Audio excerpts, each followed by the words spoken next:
Judgment Day in the Pac-12, Judgment Day in the Big Ten as well. Michigan State, you have been ruled unworthy. Oregon, you have been ruled unworthy as well. Ohio State, for right now, you are king of the Big Ten, but there are more challenges and tests to come, and maybe the very stiffest and most difficult of the season. Pittsburgh, hey! Coastal Division champions in the ACC for the second time in 4 seasons. You may be the best of the worst division in college football, but hey, at least you can say we are number one. Clemson may not win the ACC, but the Clemson Tigers may have delivered a message today to say we are still the program. We are still the best. We are the standard, and nobody's coming into Death Valley and taking this away from us easily. Wake Forest, you can still play for an Atlantic Division. You can still move on to the ACC championship game. You've got your opportunity in Boston next weekend, but the hammer you took to the side of the head will probably linger through the offseason. And again, remind you, Clemson is the standard. Bedlam. It should truly be Bedlam next Saturday.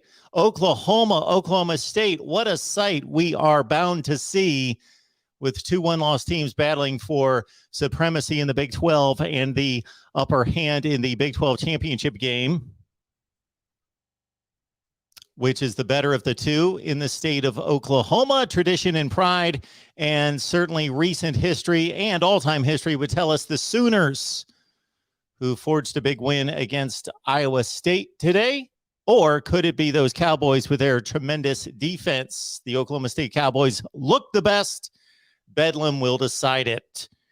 And the SEC continues to stand pat. Georgia and Alabama on the collision course. The Crimson Tide merely made it official today against a game bunch of Sam Pittmans from Arkansas. Welcome into the Voice of College Football.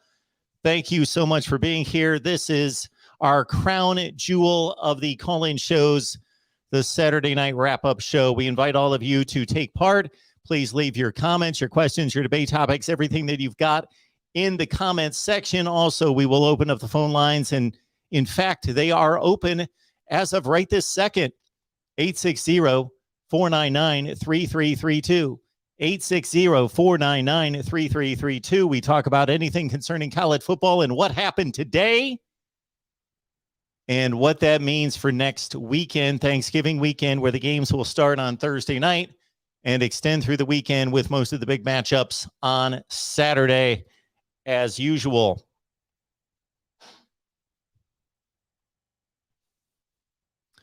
Like to remind everyone that you can shop Amazon using the link that we provide in the description section below. Christmas is coming.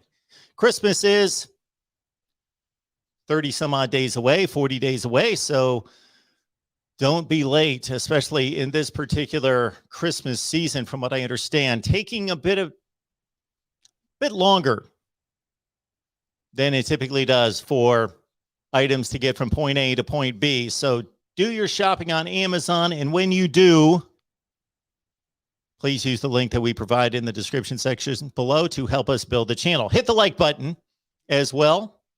Take an opportunity right now just to get it out of the way. Hit that like button before you get settled here at the Voice of College Football for the night. Join us on Patreon. So on Patreon, you get my picks, which is typically about 18 to 22 picks, top 25, plus some other games each and every week. Also, the picks from our panel of media, some of your favorite media contributors that you see here each and every week, like the Wholesome One, Steve Day, Steve Hellwagon, Tony Gerdeman, Kevin Noon, Tony Siracusa, Kevin McGuffey, Jason Ray, Corey Bratta, Ty Hudson, Paul Van Wagner, and Mike McDaniel. Yes, they provide their predictions as well. Also, Steve Merrill's Under the Radar Selection of the Week. You get that right here at the Voice of College Football as well. Steve Merrill from Pro Sports Info and from Wager Talk TV on YouTube. He provides his Under the Radar Selection of the Week only on Patreon. The Patreon, I want to make this very clear. This is not about it becoming some kind of wagering, gambling site or odds making type site. I am not an expert in that category. I do rather well at it.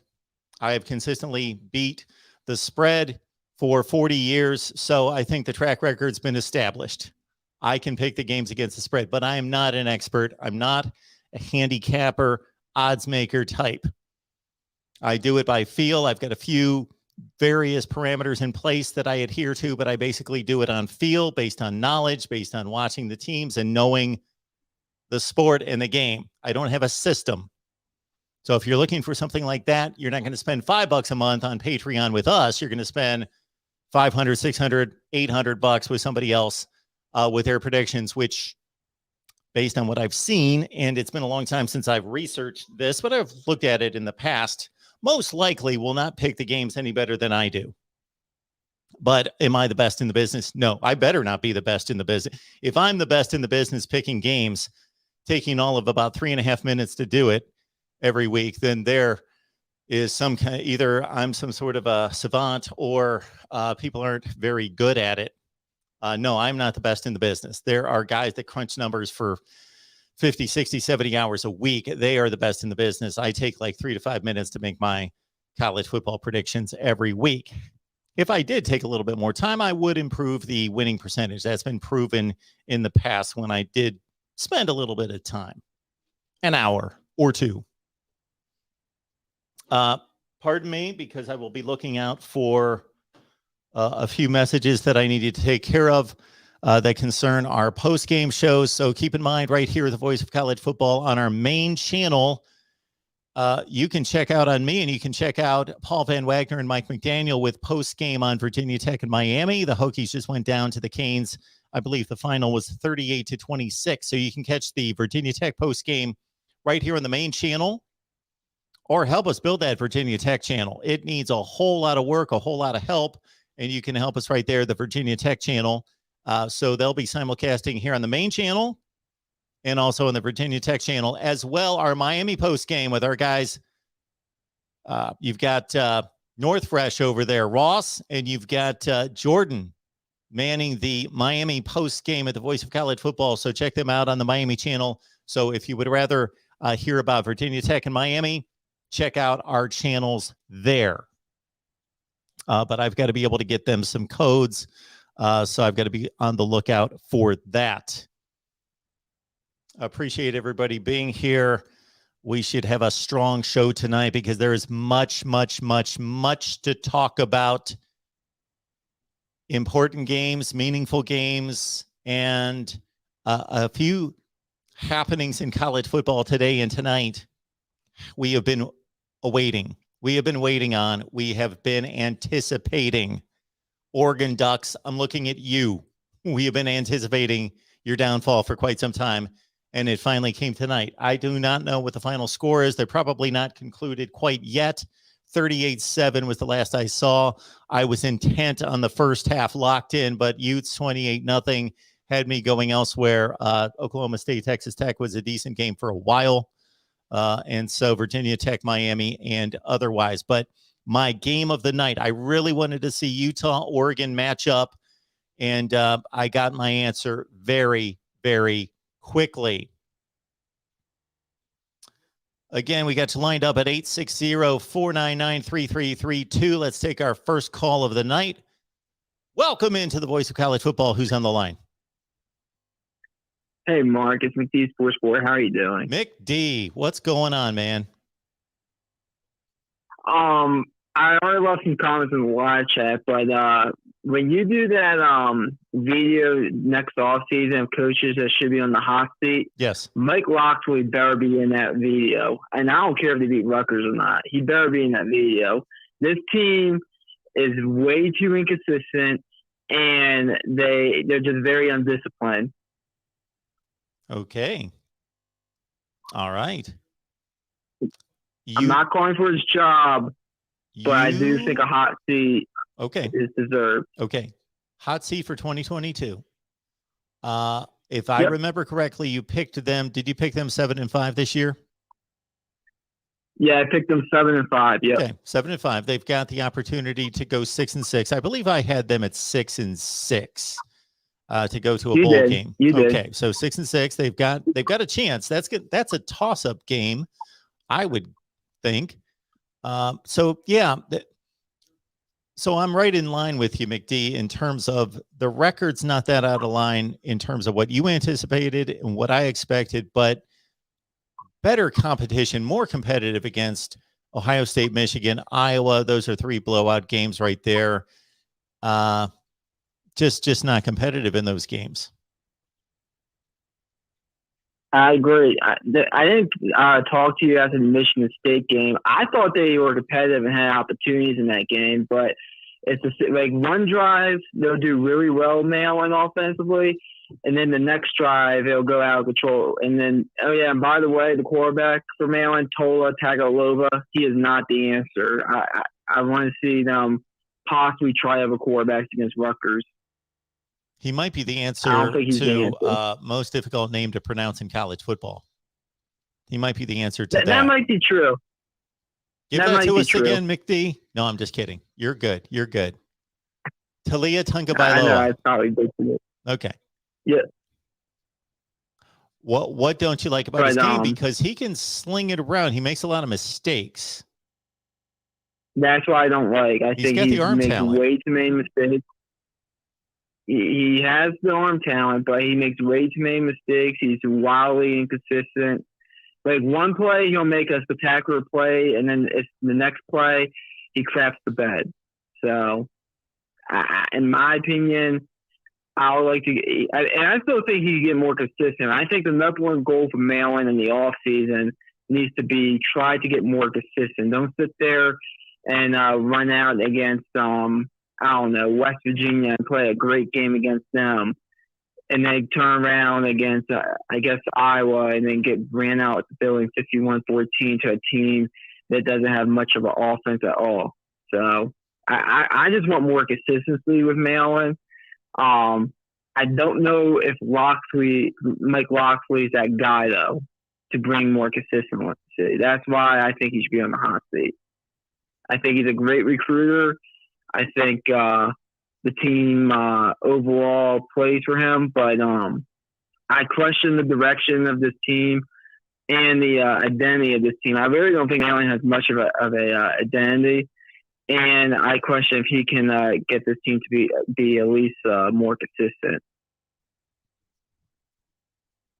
Well, so that's where I'm at right now. I can understand your frustration, and again, the record's not that far off of the mark, but I just thought that they would be more competitive against the better teams. Not that they would take them down to the wire or anything like that, but not lose by 40, 45 points to Michigan, Ohio State, and Iowa. Make those 2-score games, those kind of games. And in Locksley's defense, they are improving every year, Reg. I could tell you from year one, and we're on year 3 with Mike Locksley now. On year 1, they were down 24-3. They were folded up with a cheap 10, lose this game 59-3. They showed some fight there early in the second half. They got to 31-10, and then the kickoff returned it. But they got to 38-18 before Michigan just pulled away. Next thing you know, it was 59-18. So they do show some fight. I do think overall they're heading in the right direction, but I do question the direction of this team primarily because of the consistency issues and the identity of this team. I really don't think this team has an identity because they're just wildly inconsistent. I get you, but so we also have to understand that most teams don't. Most teams are in a game, and then the other team pulls away to make it 38-18. It's not. We think we were in the game at 38-18, and then they pulled away. I didn't think if you follow me. I didn't think so. Yeah, I agree with that. I didn't think we were in that game. I was just happy that they came out throwing punches down 24-3 instead of pulling up like a cheap 10. Like they were actually able to go back and forth with them a little bit, but. And I expect us to lose this game against Michigan. I'm not coming on here saying that we should beat Michigan or anything. I thought that we were going to lose this game by at least probably somewhere around 2 touchdowns. But I was very disappointed after this game overall with just just with everything. I mean, to me, this game was basically Maryland season in a nutshell, which is dumb penalties after dumb penalties, which it's really starting to frustrate me. The defense is inconsistent, the offense is inconsistent, the whole thing's just inconsistent. It's just this game is basically a nutshell of the Maryland season. But I think we'll beat Rutgers, go 6-6, get to a bowl game. The Maryland needs those extra 15 practices or so. So I hope that we go ahead and do that. But Mark, that's all I have for you. I'll probably calling you sometime this week. I'm sure you have other callers talking about more things not involving the Terps. But thanks for taking my call, Mark, and go Terps for beating Rutgers.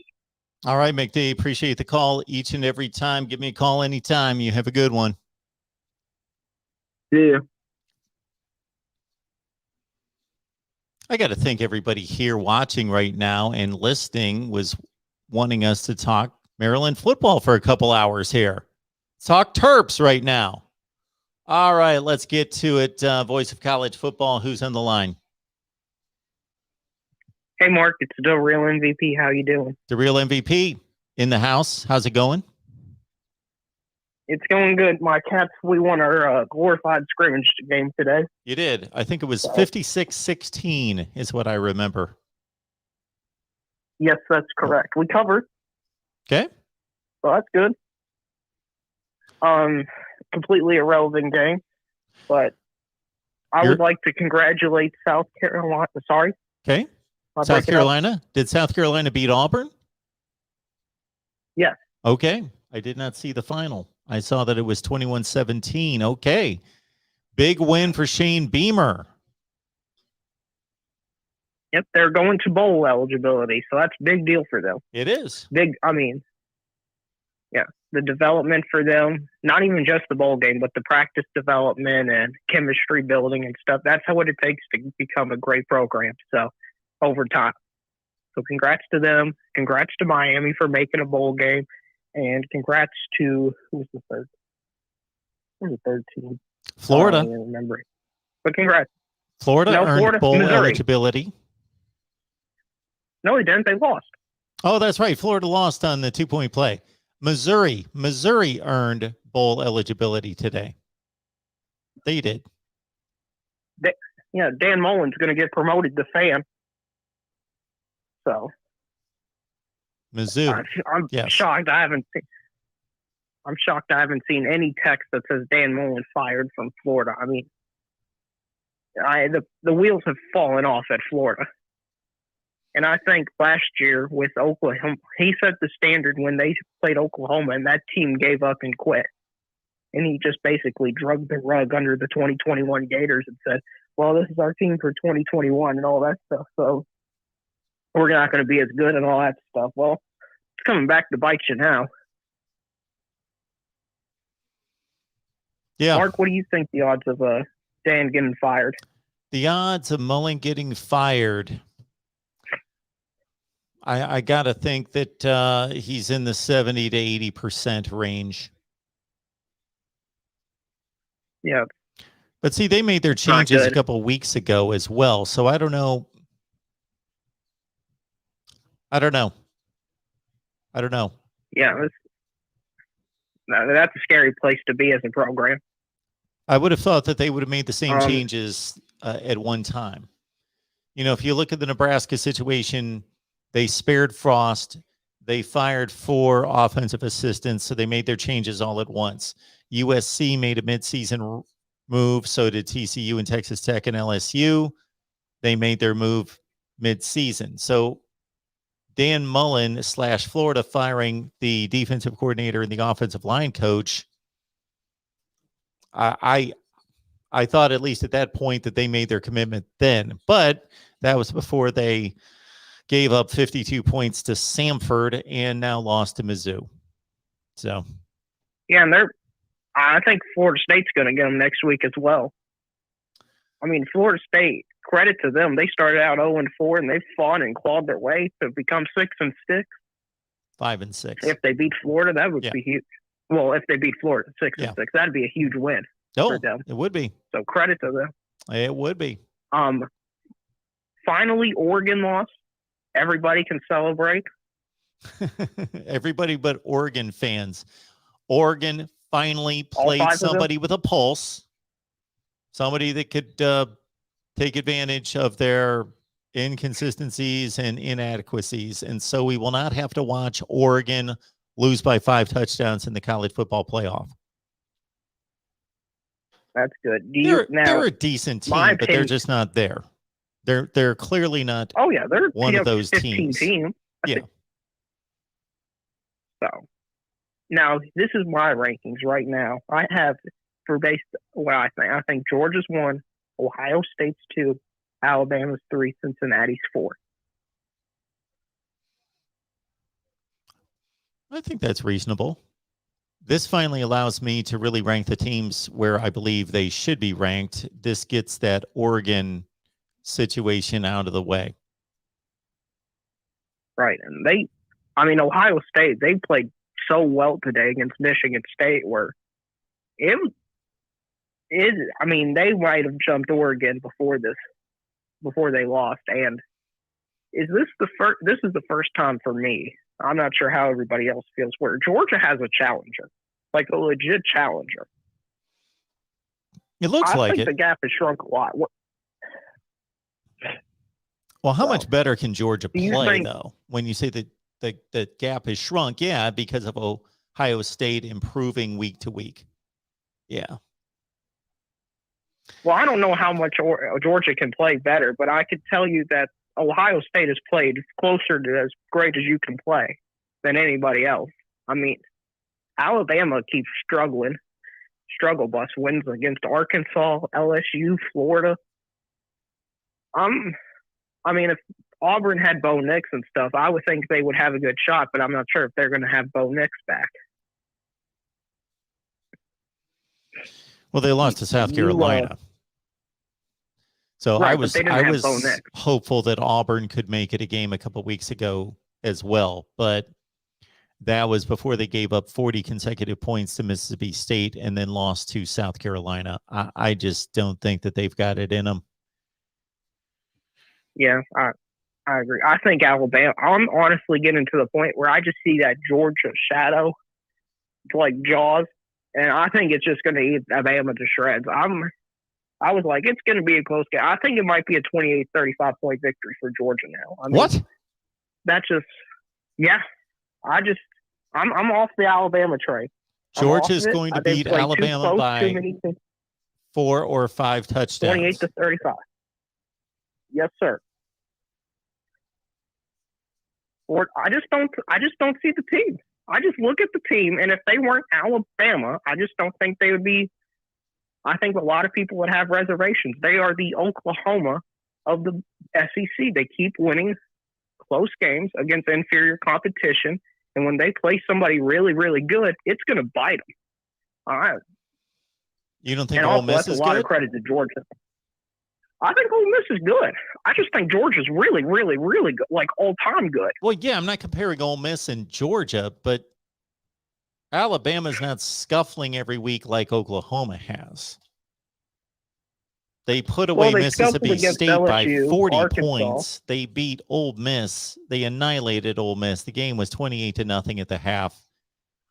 They have shown that they can destroy a really good team. They've done that twice. Tennessee's not bad. They took them out in the fourth quarter. And that was a close game. It was a close game for 3 quarters, but then they put them away by 4 touchdowns. I think it's going to be a colossal game. I think it's going to be a great game. I fully expect Alabama to be prepared for that game.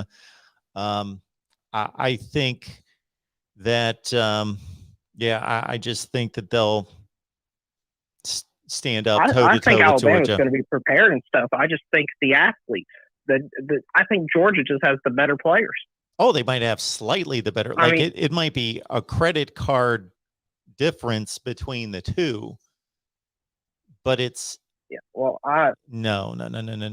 Georgia does not have a superior roster to Alabama by any measurable They might Well, be playing The better. beautiful thing is we'll find out. Yeah, we will find That's out. the beautiful thing. And congrats to all the Bama fans for clinching the SEC West by beating Arkansas by 7. That was a very tight game, very close game. I thought when Arkansas when they got the fumble, I know you're not supposed to go for it, but when they punted the ball with like 5 minutes left to go, it kind of felt like that the whole game was just over in that moment because I couldn't see their defense stopping Alabama twice, just based on what I've seen throughout the game. But that was a heck of a game. Yeah, and I'm looking forward to Ohio State, Michigan next week. It's good to hear from you, Mark, and hope you have a great rest of your show. Appreciate the call, man. We'll talk to you soon. Yeah, no problem. Alabama's going to lose to Georgia by 4 or 5 touchdowns. Yeah, I'm a big believer in Georgia. I picked Georgia to win the national championship in the offseason, and people ridiculed me because they were losing players left and right. They lost Eric Gilbert before he even got acclimated to campus. They lost George Pickens. They lost a ton of defensive backs. They had never won anything, according to many of you, they had never won anything of consequence under Kirby Smart, but they were my number 1 preseason team. A lot of people didn't think they would beat Clemson. Clemson's turned out to be their toughest foe. And Clemson's much better than anybody has been talking about recently. Everybody, ever since Clemson lost a couple games, everyone's put them away as being just complete rubbish. They're not. They're good. They're challenged offensively. They've had to fight through a lot of injuries. They will be back. I've heard about Clemson's demise from national media people like Paul Feinbaum and other people. That's ridiculous. Welcome to the voice of college football. Who's on the line? Hey, it's me, Roberto, again. Hey, Roberto. Well, the whole state of Ohio has a lot to smile about today. Yeah. The Golden Flashes won in shutout fashion. Oh, my goodness. No. Can we not talk about it? Because, surprisingly, my current university is actually University of Akron. University of Akron. Oh, sorry about that. Before I transferred from University of Cincinnati. I didn't realize the rivalry game was today. And my goodness, when I saw the score in the ESPN notifications, I favored it to have it on my favorites. 38-0. Yeah, I was not aware either until I saw it on the bottom line. Does Ohio have more FBS schools than any other state? Sure seems like it. Anyway, what's on your mind? Well, about that call about the Mike Locksley on the hot seat, I would say take it easy, first of all, because they don't have their 2 best receivers. Especially their best one had his leg twisted like a pretzel against Iowa. And I think the other best receiver got hurt against the Ohio State game on kick return, I believe. Yeah. The reason why they are inconsistent. No. They're Maryland. Mike Locksley's the coach. That's why they're inconsistent. You give me a team and I'll tell you who's hurt on the team. Everybody has injuries to that degree. Everybody's hurt. I don't think like losing a receiving core is a common thing. Because they will usually either get out of bounds or just get tackled like quickly. I don't watch a game where they don't run down the injuries and there's not multiple offensive linemen, defensive linemen, all sorts of players on both sides of the ball that are out or severely compromised. Now, if you lose 2 wide receivers, I understand they're really good, but that's no excuse to be blown out repeatedly. If you want to look at a team that's That- hurt, Indiana's hurt. They've been brutalized by injuries. Clemson's certainly sustained a lot more injuries than Maryland. Yeah, they lost a couple of receivers. All right. What else on my the Bed? Yeah, I think Bedlam's going to be interesting. What's going to be But interesting? The game, Bedlam, Bedlam, yes. and I'm hoping so hard that Mike Gundy pulls it off. Because every game has been like very competitive. I don't know, very competitive, and it's always been like in every game so far has been like insane. Every Bedlam series has been kind of insane, except 2015. I hope he has a good chance to beat them after last time in 2015. Now, another story would be what's going on with Bama. Okay, they have to play. What is going on with Bama? 550 passing yards to beat Arkansas by 7. I mean, that's an amazing offensive performance, but yikes! What is going on with their defense today? What are your thoughts on that? Well, my thoughts is that Alabama's had issues along the offensive line. They were addressed to a certain extent, and they played much better today. And yeah, the defense had issues. I was in and out of that game, but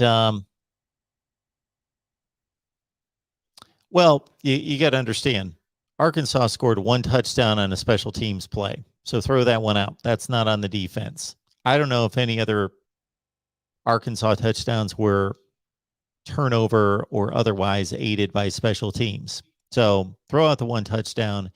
And again, I was in and out, so I don't have any great insight into Alabama's deficiencies on defense. They've had secondary issues. That's been their biggest problem this year. They're one of the 3 best teams in college football. I have little doubt after what we've seen the last few weeks that Georgia, Alabama, and Ohio State are better than everyone else. And do you think Ohio State's number 2 for the playoff rankings? Am I going to rank them number 2? No. Do you think Ohio State will be number 2 in the playoffs by the committee rankings? I have no idea what they're going to do. Asking me to try to predict what those 13 people are going to do, I don't know. Flip a coin. Flip a coin. Being a 23rd ranked team by 7 or being a top 7 team by 49. Yeah, but that's only 1 game. That's not the resume. Everybody gets hung up on what happened the last week. That's 1 game. It's not the resume. Why does this is the one area I can agree with the committee. They apparently, this is what they say they do. They tear down the entire season every week and they reconstruct it. So they build the rankings based on the complete resume. They don't say, oh, you were number 7 last week and you didn't look too impressive, so we're going to drop you to number 9. They don't do that. That's not effective. It's not credible. You have to look at the entirety of the season and you have to reevaluate everything that happened up until now. So just because Ohio State looked amazing 1 game, and I know they've looked amazing more than 1 game, but we're talking about what just happened. You don't just look at 1 game and say, well, Ohio State did this and Alabama did this. Well, Arkansas, first of all, Arkansas is a really good team. Arkansas is probably, you could put Arkansas on the same field as Michigan State. I have no idea who would win that game. They're pretty comparable teams. So Ohio State obviously manhandled. There's no debating that Ohio State had a much, much, much more dominant and impressive performance. But again, we can go through the entire schedule and see dominant and less than impressive performances on both sides. I'd have to size it all up, and I'll do the same thing. I'll look at the entirety of the schedule and possibly place Ohio State number 2. I'm pretty sure Ohio State and Alabama are going to be 2 and 3 or 3 and 2 in my rankings. The committee, who knows? Well, don't they have a common opponent, or don't Bama and Georgia have common opponents with Arkansas? And one of the teams blew them out in shutout fashion too. And the fact that so anyway, do you think? What do you think is? What do you think about? I don't think you talk much about Heisman odds, but like both Bryce Young and C.J. Stroud had amazing games today. Well, C.J. Stroud mostly an amazing first half because he didn't only played one drive for the second half, and then his day was over. But then I didn't realize Bryce Young put up 550 yards against Arkansas because I wasn't watching much of the 3:30 games. I only watched like a bit of first half of Cincinnati and SMU, and it looked like Cincinnati was just destroying SMU and putting their SMU's offense behind schedule. And so I was pretty much zoned out from watching football until the big game, which was Oregon, Utah, and I know it's not much of an upset, but it's still a chaos game, right? Okay, adding more chaos for the committee, or does that just only open up Cincinnati's chances for the playoffs? Yeah, certainly that takes the Pac-12 out of it, so that helps Cincinnati. Absolutely.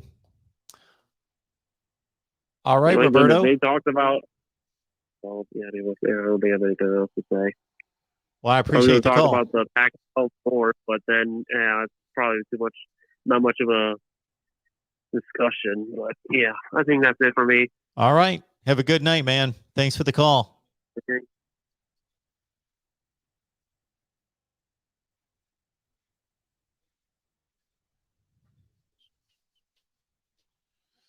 We've got Miami postgame going on right now on the Miami channel. Canes win over the Virginia Tech Hokies minus Justin Fuente 38-26. And we had hoped to have some postgame here at the Voice of College Football right here on the main channel. Let me see if that's going on right now. I guess not.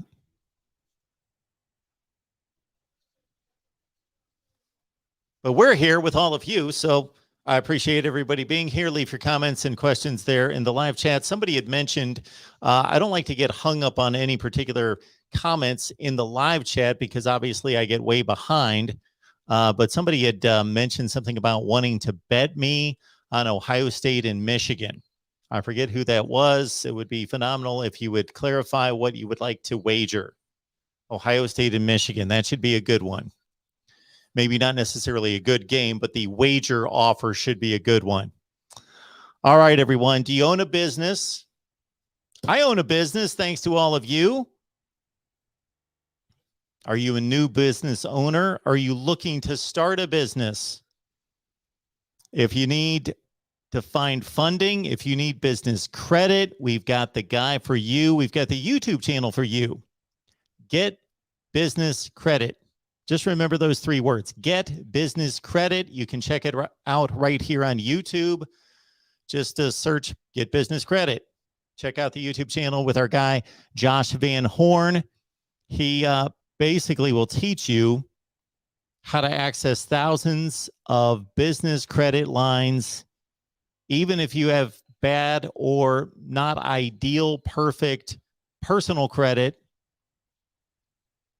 He'll teach you, instruct you, give you access to credit lines in business. You can still get a personal guarantee of business credit cards. And please, again, right here on YouTube, go to Get Business Credit. Josh is a phenomenal guy who will help you out. You don't need to serve up your social security number. And again, if you're starting a business, or maybe you've been in business for a while, but you need business credit, you need to expand and build your business, do something, get you to the next level, and you've got no way to access business credit and need help in that area, helpful instruction, also access to those lines of credit, check out the YouTube channel, Get Business Credit with our guy, Josh Van Horn. All right. Let's, I want to check out a few comments. I am well behind, but we had a super chat come in, so let's make sure we catch up with that.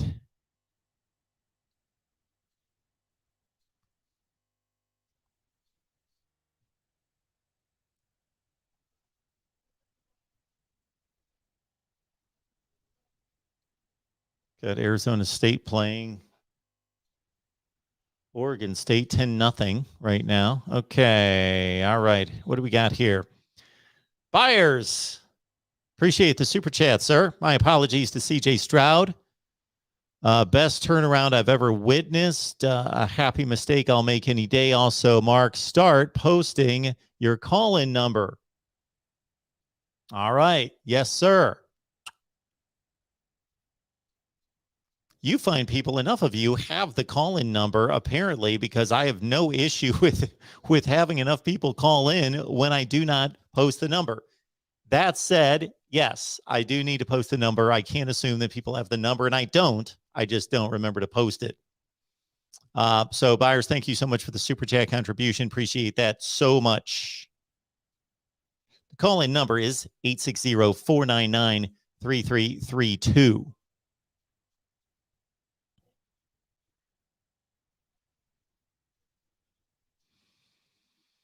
I'll try to find it and put it on the bottom ticker. There we go, buyers. 860-499-3332. Let's get to the phone lines and get back at it here at the Voice of College Football. Who's on the line? Hey, how's it going, Mark? This is Emmanuel. Hey, Emmanuel. Hey there. Hey, I was calling because the football season has been pretty much over since week 2. I think Georgia's been hands down the best team in the country by far. But after seeing Alabama today, it's all but confirmed that this is the worst Alabama team I've seen in years. That defense is bad. Arkansas looked like it was, they made Arkansas look like they were USC in 05. I mean, they were dicing a terrible defense. And Arkansas is a good team, but if you saw them today, they looked amazing. Like that offense looked like it was an awesome offense, which they're good, but Alabama's not good. Georgia is hands down the best team. Ohio State is comparable to Alabama. Alabama's probably slightly better. The SEC is better than the Big Ten, and Georgia's just a different level. I mean, let's crown them. Whoever's number 4 does not matter, and because Georgia's just the best team out there. You were telling us right now to crown Georgia the national champion. It's over. Oh, yeah. It's not even close. It's not even close. I mean, Alabama is it's over. I mean, next week Ohio State's going to run through Michigan. Okay. Because it's not Tennessee wins the Big Ten, other than Ohio State. Ohio State and Alabama are comparable. You can just toss a coin at who's better than out of those two teams, and Georgia's about 14 to 17 points than either one of them. Okay. How old are you, Emmanuel? Any thoughts on that? How old are you? 40. You're 40. Okay. Well, so you've watched some college football. I guess you've been a college football fan for a while. Do you know how many times we've anointed teams as just being they're the national champion? I can count a dozen times that we've done this in the past, and those teams have lost. So I would rather just I hear what you're saying. I've said the same thing. I called Georgia the #1 team in the country in February.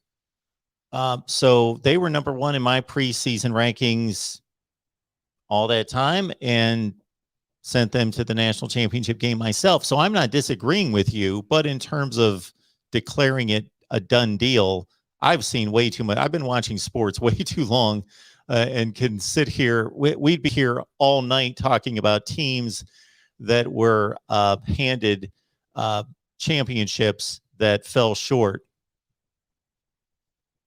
Yeah, and it can happen, but I can't remember a season. It's been years. Even when there was super dominant teams, where the gap between the top team, which is Georgia, and everyone else, I mean, look at Michigan State today.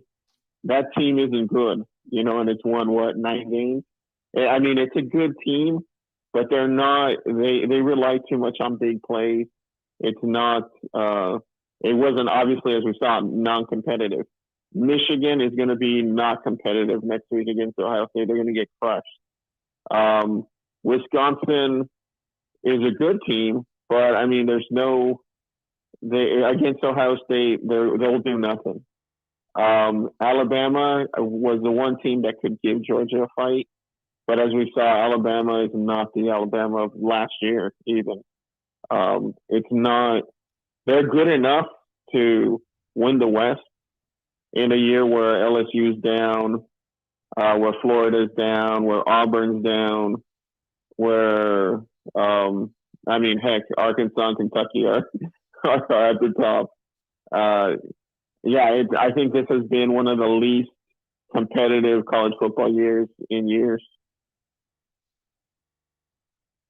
It's been one of the least competitive. I think it's been one of the most competitive. Well, competitive amongst everyone except that top tier team. Georgia has just hands down the best team in the country, and by far. I mean, like I said, you can anoint them champs because there's even been years before where Alabama, they're going to win. But there'll be a team or two where you say, hey, it might happen. But this year, I mean, watching all the football and watching, I think the SEC's obviously down this year because of those. When LSU isn't there, and when Florida isn't there, and Auburn isn't there, the SEC's down, but it's still better than the Big Ten. You have Iowa that has a good defense, a solid defense, but no offense. You have a Michigan State, that we obviously saw. And you look at the Big Ten looks slow to me, with they compared to the SEC.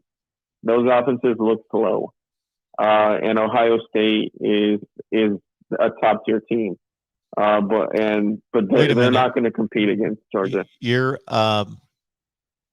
saying the SEC is better than the Big Ten, and you're basing that on what? Oh yeah. Well, I mean, I'm basing it on watching football, the eye test, obviously, but we saw Auburn and Penn State, right?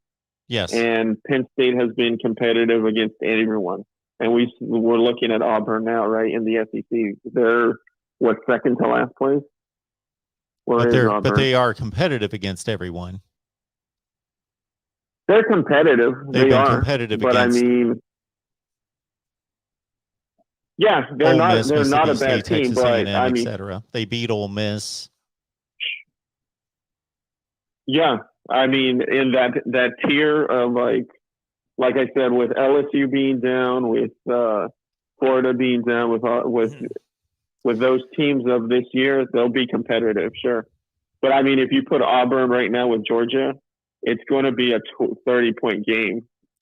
Yeah, but you're talking a lot about what Georgia would happen. They did play. It was 34-10. It wasn't a overly competitive game, but it wasn't any kind of an annihilation by any stretch. But Yeah, I'm going to let you know that I think the SEC is the best conference, just more based on what I believe to be valid about the recruiting rankings and the NFL draft selections. And I haven't seen anything on the field that would negate that. But based on what I've seen on the field and based on the results on the field, there's really no way to distinguish that the SEC did not have a dominant performance overall outside the conference. They just didn't. I think they're 6-5 outside the conference against the other 4 conferences. So they didn't play that well against some pretty marginal competition. You know, they played Miami and UCLA and Colorado and North Carolina State and Louisville and Pitt, those kind of teams. And they were not dominant in those games. It hasn't been like I said, it's a down year for the SEC. Still the best conference, but it is a down year. LSU, I mean, is last place in the SEC. They lost to UCLA. I think the only reason that the Georgia isn't crushing people even more than they already are. I mean, the defense is lights out. Their offense is good. You know, it's not amazing. If they had a really awesome offense, I mean, they'd be winning 63-14 week in and week out. Well, we could say the same thing about Ohio really State. Good. We could say if Ohio State had an awesome defense, they would be the best team in America and they would be crushing everyone. Yeah, it's possible. It's definitely possible. But I mean, that defense that Georgia has, no one has a chance against them. That's as good of a defense as you'll ever see. I mean, really enjoy watching Georgia this year because that's a defense that you may not see again for a while in the next, 5-6 years. This is an amazing defense. I mean, who do you think compares to that defense? Like 01 Miami or something like that? Yeah, some of the Alabama defenses, 09, 11, Miami of 01, sure.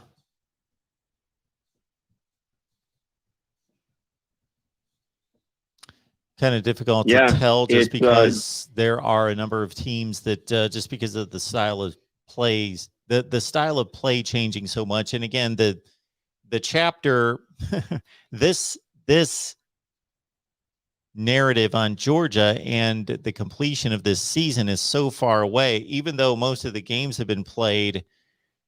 The 3 best teams they're going to play, they have yet to see.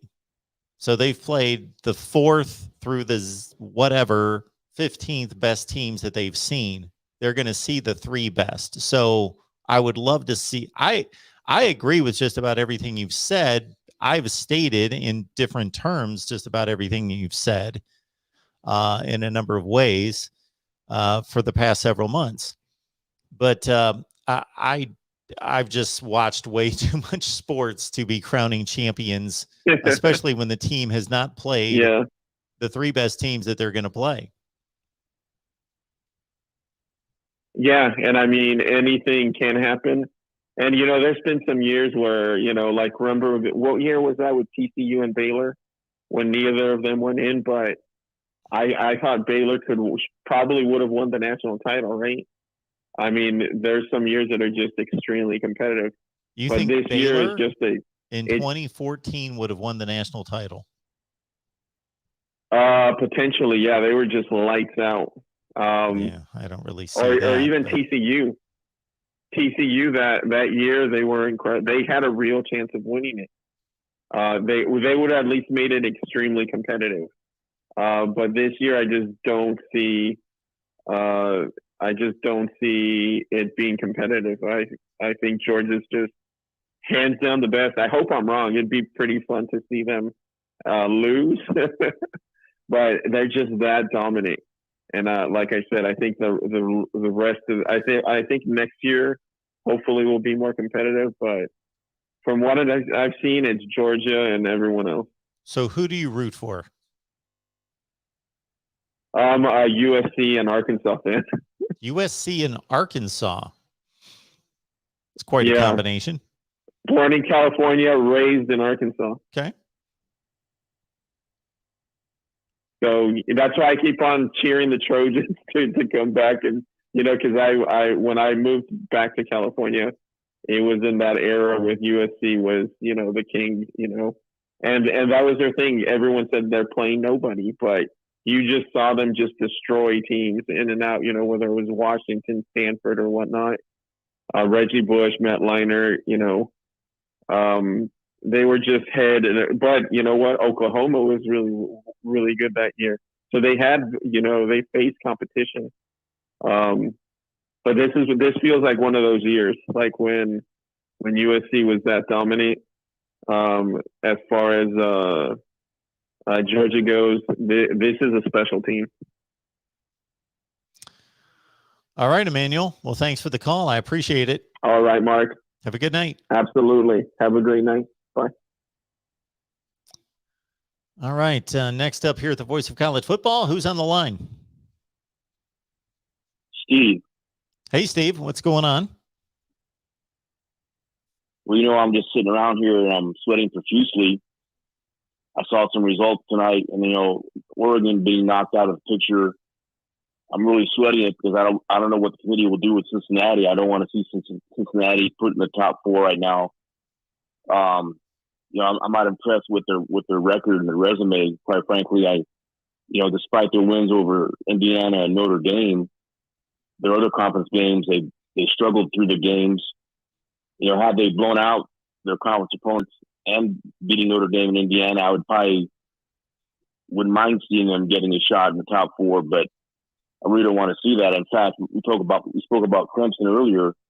I personally believe even that 2-loss Clemson could and their defense could beat Cincinnati right now.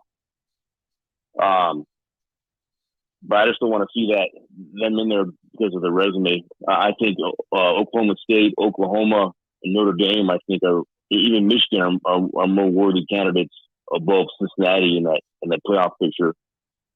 I won't take too much of your time, sir, but I wondered what's your take and thoughts on the upcoming Michigan-Ohio State game? Do you think Michigan will choke again this year? Do you think they might get taken to the woodshed, or do you think it might be a closer game, or potentially even Michigan maybe upsetting Ohio State? Well, I don't necessarily think they'll choke. I think they might lose and lose big, but not choke. That's just not really in my vernacular. But I do think it's a good indicator for Michigan fans to see their team scoring a lot of points, because that's what they're going to most likely need to do. I think the number one key to the game are those 2 defensive ends, Hutchinson and Ajabo, beating the tackles from Ohio State to get to the quarterback, because Stroud's not a running threat. It's not that he's immobile, but he's not a running threat. So he is going to throw the ball. He's not going to take off and burn a defense running the ball or breaking contain up the middle. So those two defensive ends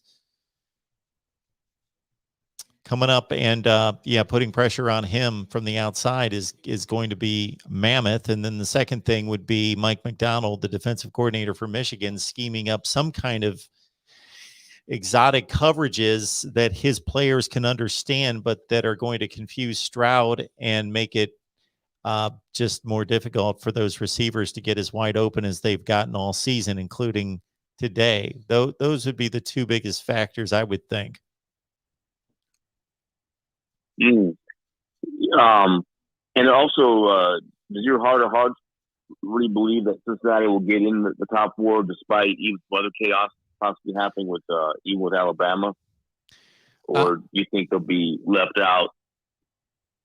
I think they'll be in the top 4 on Tuesday, but I don't think that the committee is going to keep them in the top 4 if either Oklahoma or Oklahoma State make it through next week's game. So the winner of next week's game then wins the Big 12 championship game, because that team's going to be 12-1, and that team would have beaten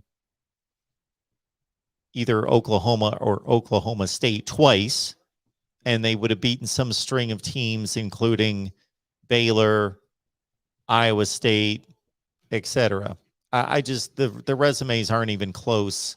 I have to think that a Big 12 champion with one loss is going to be in the playoff above Cincinnati. Cincinnati's resume and the strength of their schedule is just going to continue to deteriorate every week. The Houston win that they most likely have coming to them in the American Conference Championship game is only so good. I would take a Big 12 champion with one loss over Cincinnati myself. What they're going to do, who knows? But that would be my guess, is that is what they're going to favor as well. Yeah, I don't know. I think it's kind of pointless to even put him in the top four and then drop him out again. I think it's going to cause a lot of outrage with a lot of the experts that are wanting a campaign that put them in to begin with. But I don't know. I think it's a waste of time to even put him in there, just even temporarily. But I appreciate your time, sir, tonight. Thanks for the opportunity. Thanks a lot, Steve. Thanks for the call. Appreciate it. Yes, take care. Steve made a point there about Indiana being on Cincinnati's schedule, and I give the Bearcats all due credit for placing Indiana on the schedule and scheduling that game on the road. But if that game even gets mentioned by anyone, no one should ever mention that game. And if they do, they should get like a fork to the eye, because is anyone going to mention Indiana as being on Ohio State's resume? Is that going to be stated? Or on anybody else's resume? Michigan's resume, if they make it to contention for the playoff, if they make it through the Big Ten, is this going to be listed as a credential on Michigan's resume that they beat Indiana? And of course, Ohio State and Michigan beat Indiana much, especially Ohio State, much more decisively than Cincinnati. If anything, that Indiana game should be a knock or a mark against Cincinnati's resume. Game was 30-24 with 5 or 6 minutes left in the game, and Indiana was inside the Cincinnati 10-yard line. They were 10 yards away from they were like 6 yards away from taking the lead with 5 minutes left. That was not a dominant Cincinnati win. Everybody says 38-24 to score win. Yeah, that was the final score. I watched the game. Cincinnati did not dominate Indiana. That was a healthier and better Indiana team than what we've seen in recent weeks, but it still was not a good Indiana team. They had just lost to Iowa by 4 touchdowns and have lost to everybody else in the Big Ten. And Michael Penix was not sharp in that game. Indiana lost its best defensive player, Micah McPadden, at the beginning of the second half. And at that point, Indiana was limiting Cincinnati to 2 yards per play. I would love to give Cincinnati a playoff spot if we had enough spots for them. I would like to see any team that's gone undefeated. I would like to see Georgia Southern in a playoff if they've gone undefeated. Ultimately, I would like to see scheduling fixed so we don't have these kind of issues. And I would like to see that the group of 5 would either be given a formal spot in the playoffs or excused and terminated from the playoffs. We shouldn't be living in this vague, just in this misty, vague place where we don't know how to evaluate these teams because they play to compare Cincinnati's schedule and Ohio State's schedule, for example, you can't. It's a joke. They play completely different levels of football. It's not even close. Aside from Notre Dame, the 7th or 8th best team on Ohio State's schedule is better than the best team on Cincinnati's schedule. You can't compare them. So we need to fix scheduling, and we also need to say, you know what? We're going to invite the group of 5. They have a specific and specified invitation to this invitational, which is not a playoff. Let's Make that clear. This is not a playoff. It's an invitational. You have to be invited to play. The NFL playoffs are a playoff. You earn a playoff spot. We don't argue about it. You earn the playoff spot based on what you did on the field. You don't get invited to the NFL playoffs. You get invited to the college football playoffs. It's an invitational. It's not a playoff. I don't think they could market it too well if they called it an invitational, though, because people would be like, yeah, really, this is kind of strange. It's an invitational. It's not a playoff. So either include the group of 5 formally or exclude them and tell them to play their own playoff. All right, welcome into the Voice of College Football. Who's on the line? Hi, this is Willie. Hey, Good Willie. to hear from you there, Mark. Yeah. I got a few issues with this guy that thinks Georgia's so great. I guess he didn't see him only beat Clemson 10-7 the first week of the season. Yeah, 10-3. And any team that's got that Bennett playing quarterback is possible to lose. Now, I know for a fact that if Ohio State played him, we could probably give them a game because we can run the ball and pass the ball.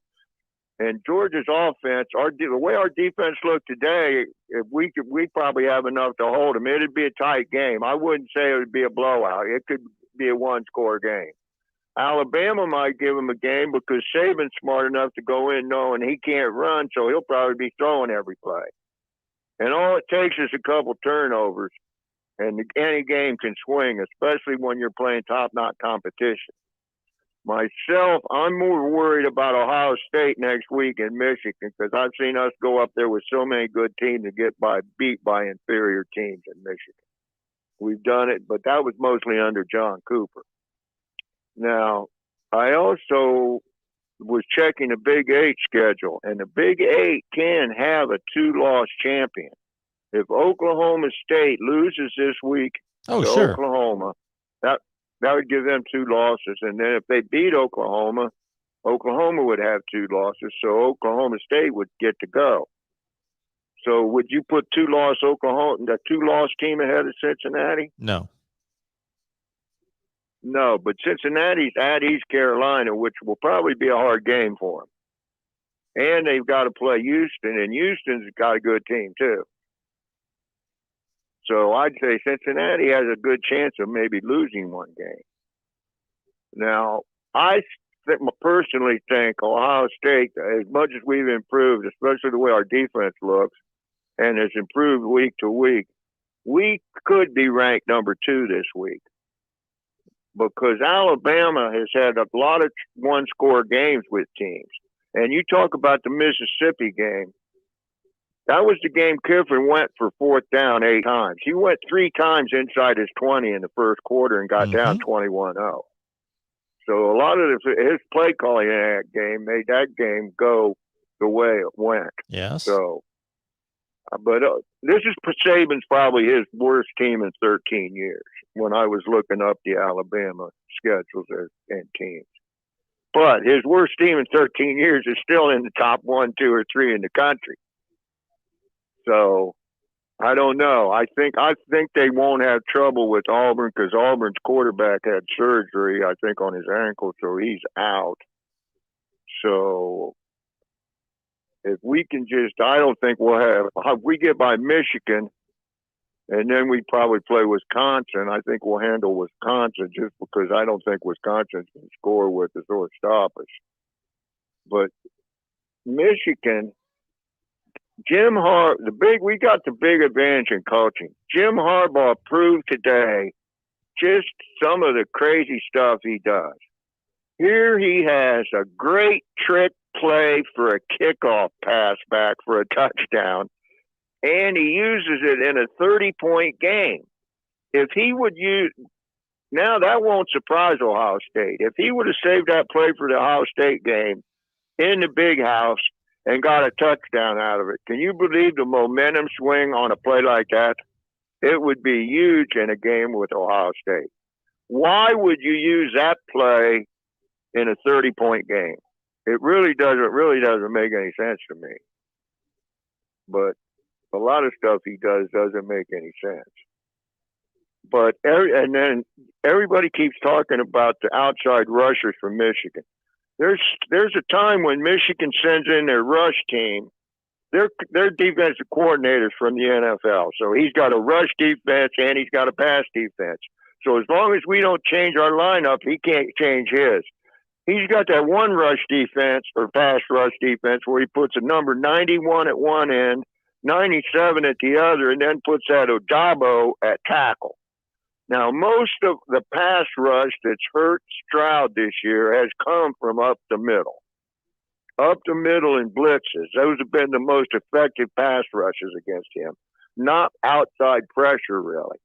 Our two tackles handle outside pressure. The rush up the middle hurts us the most. But we got such an advantage of coaching, I think, and talent-wise, we'll be able to handle that game.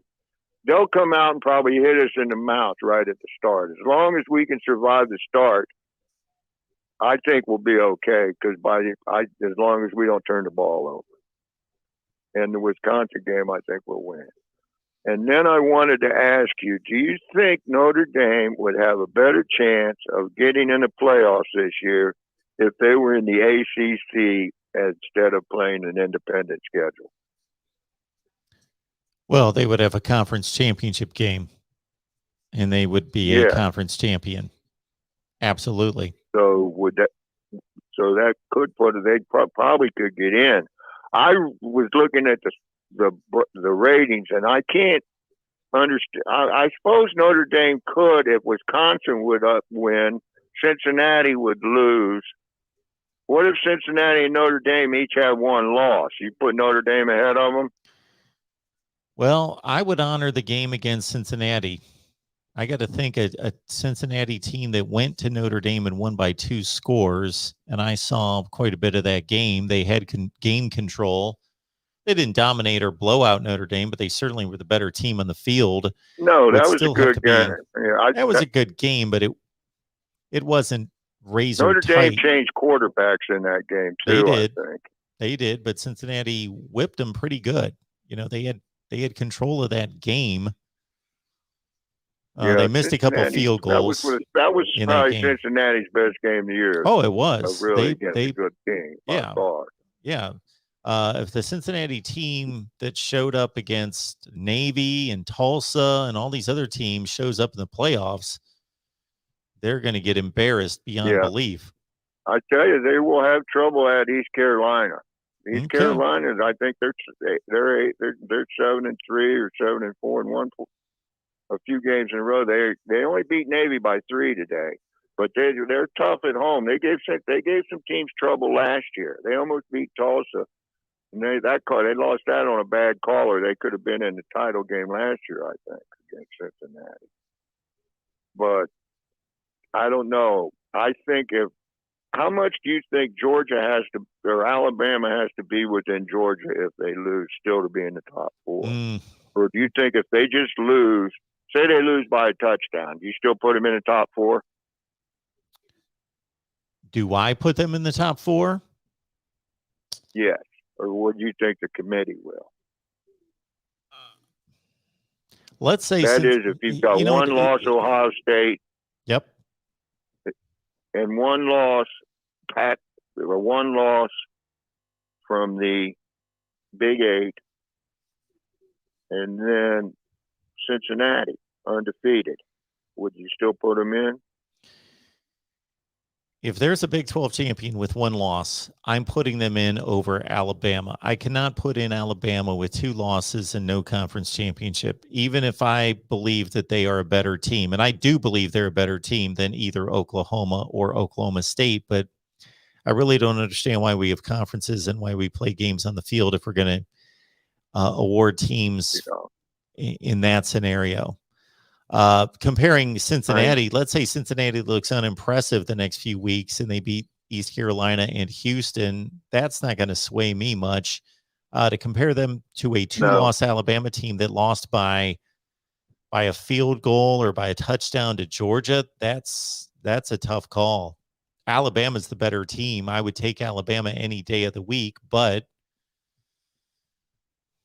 2 losses versus 0. If Alabama would upset Georgia, do you think they would move to number 1, over Georgia still by the committee, even though Georgia's had the better year. Oh yeah. Oh yeah. So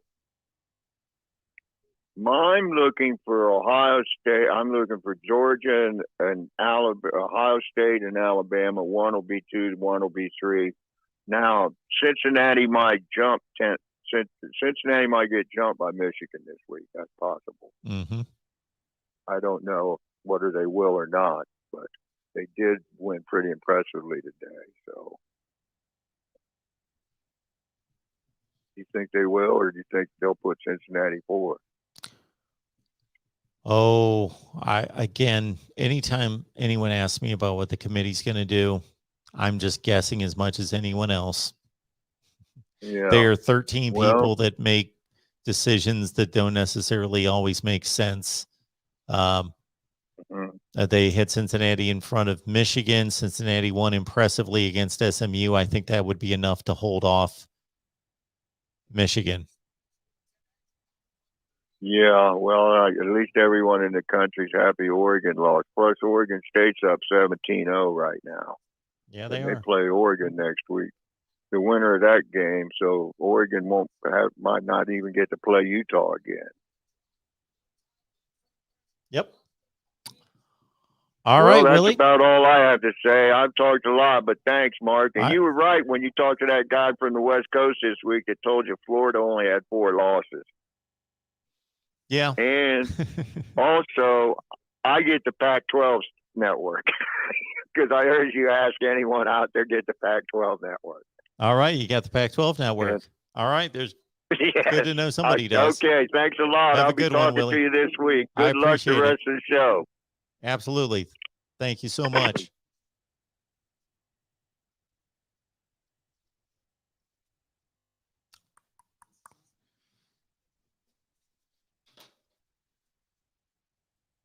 If you're looking for business capital, so this is for business owners. If you own a business, you want to start a business and think, I have no idea how I can possibly get a business started.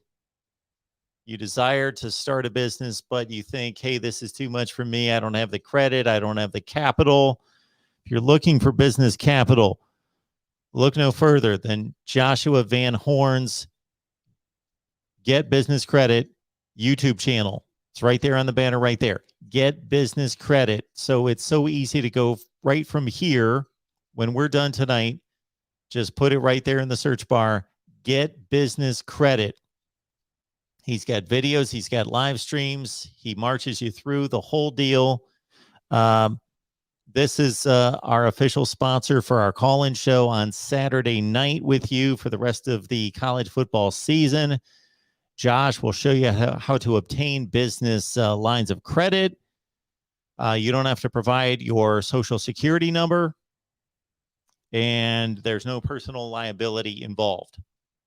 So if you got a small business or you want to own a small business, this is the dream and goal of tons of people out there. And as we all know, small businesses keep this country rolling.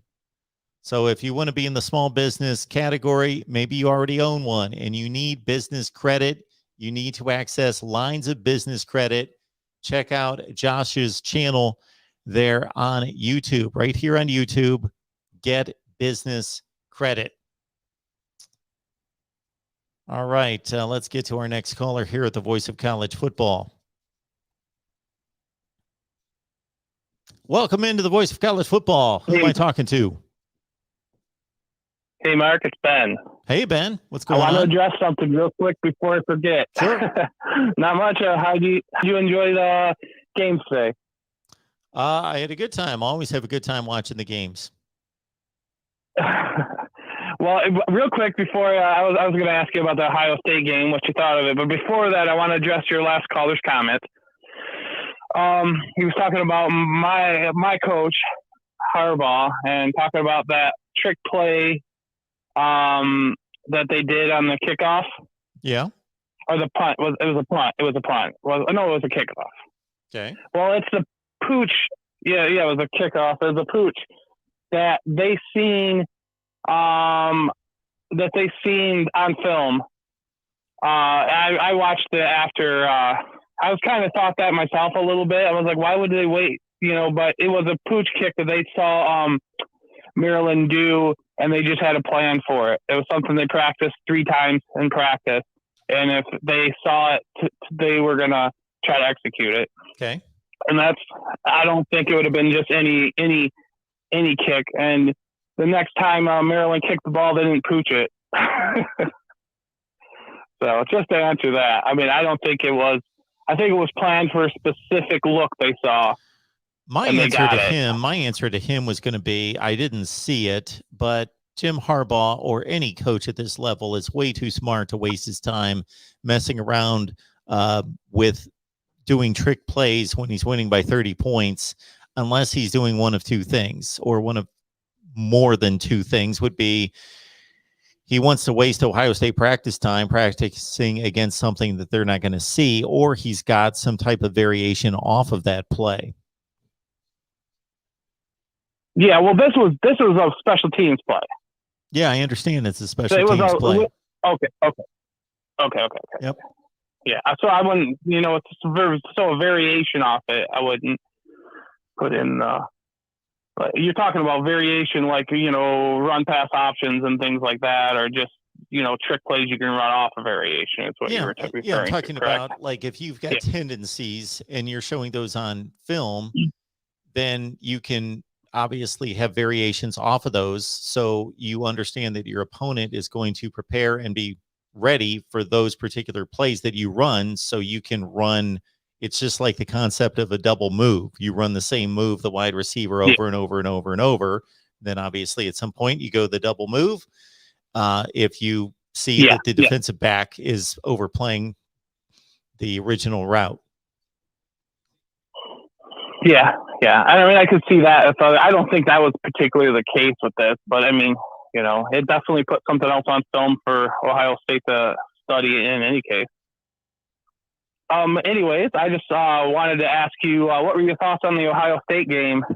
And did you have? I didn't catch any of your other shows earlier today, but did you have any quick thoughts on that? Well, I posted a video on it, but it was way beyond anything I anticipated. I have to admit.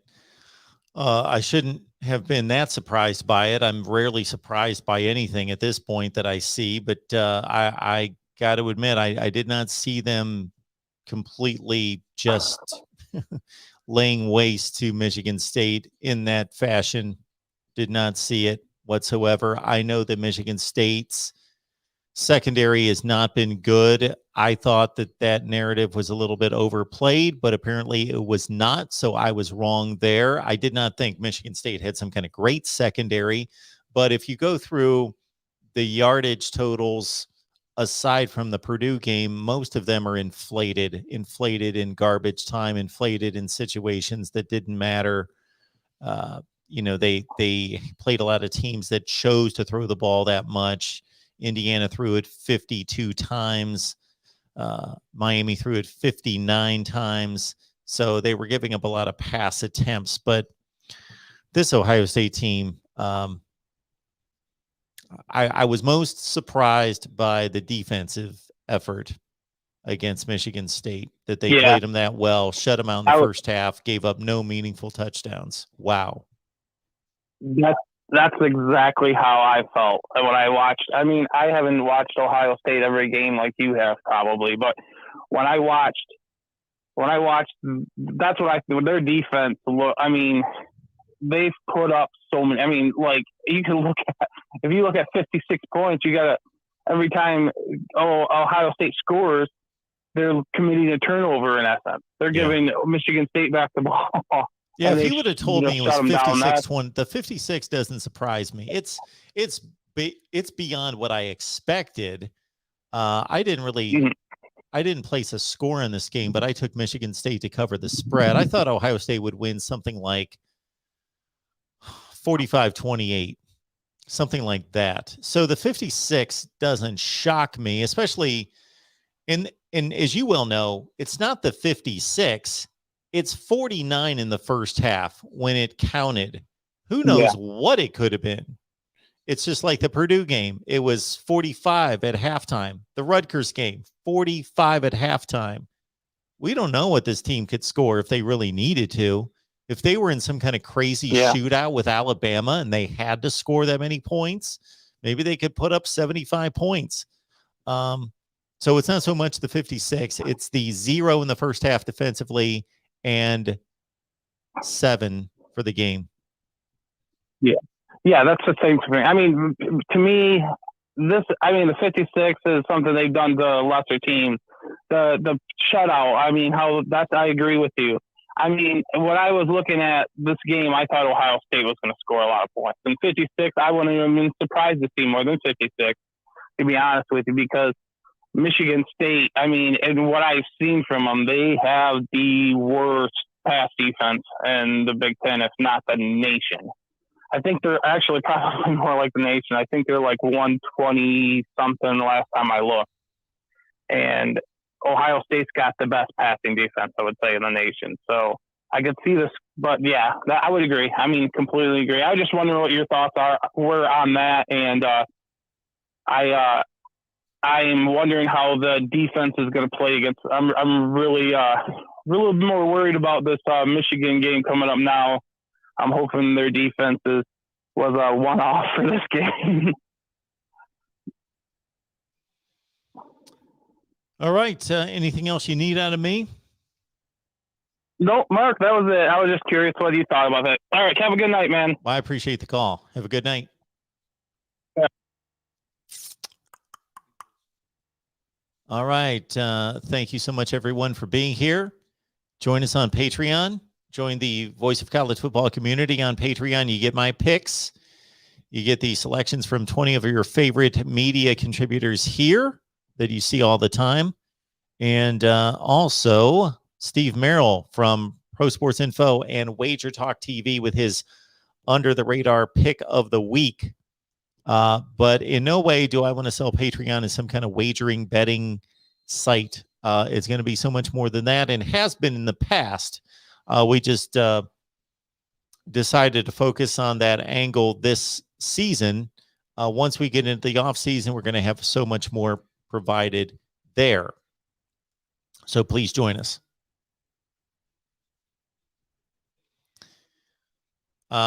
Please check out the articles that have been posted by Keith Eichholz, our writer at the Voice of College Football. And if you would like to write for us, go to voiceofcollegefootball.com. You see the website on the banner right there, voiceofcollegefootball.com.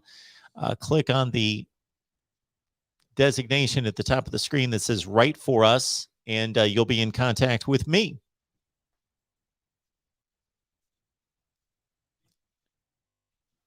Next up here at the Voice of College Football, who's on the line? Hey, Mark, it's Michael. How you doing, sir? Hey, Michael. I'm doing well. What's going on? Not much. Just getting back home from Chicago and went to the game today up there. Oh, nice. Went to Wrigley. All right. Yeah. Good for you. Yeah. I got to ask you this. When the third quarter started, have you seen something so crazy as the kickoff to start the third quarter today? Or did you even watch the game? I did not see one play of the game. No. Where the too much kicker other goes football and to kick watch. slipped it. Yeah? Where the kicker goes and kick slipped and it turns into an onside kick. Oh, I read about it. I read the game recap. Yeah. So Purdue was kicking off. Kicker slipped. It turned into an onside kick, and Purdue recovered. I heard the comment by Jeff Brom. He said, we were lucky. What can I say? We were lucky. We took advantage of it. Yeah. No, I was wondering now, back to Willie and stuff like that. Is it me or is it night and day with him compared to what he was doing last year with Georgia, with Stetson Bennett?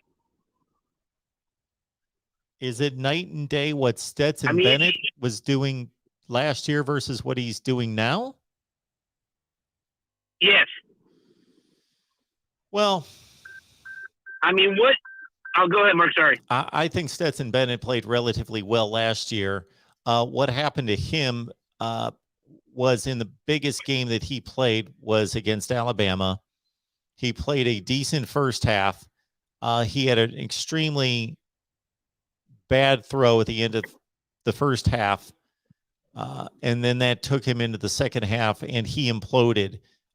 It was his fault to a certain extent that he made bad decisions and bad throws. He thought he was John Elway on a number of plays. But on top of that, Kirby Smart put the game in his hands against Alabama. And that was a 3-point game with 10 minutes left. And there was no reason, with the way they were wearing down, the way they were on the offensive side in their running game, wearing down the Alabama defense, and the Alabama defense was wearing down the Georgia defense. They threw the ball way too much, put it in Stetson Bennett's hands. Is he a better player this year? Well, statistically, he's a much better player. I don't know. I think that they've improved that much in the wide receiver area, and their defense is playing so well, because I hate to pull the trigger on him being that much better, because I've seen him still throw some passes that are just inconceivable. He threw a pass against Florida at the end of the first half. I have no idea. It was like making you like scratch your head. Yeah, it was just it was a poor decision. It was obvious. It was also a poor pass. Even if he made the poor decision, he could have thrown a different type of pass. I've seen him do that several times. It obviously, they've been so dominant, it has not cost them.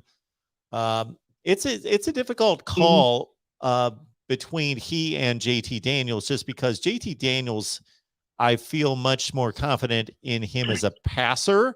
It would surprise people that Stetson Bennett arguably has the better arm than JT Daniels. It's not that he doesn't have a strong enough arm.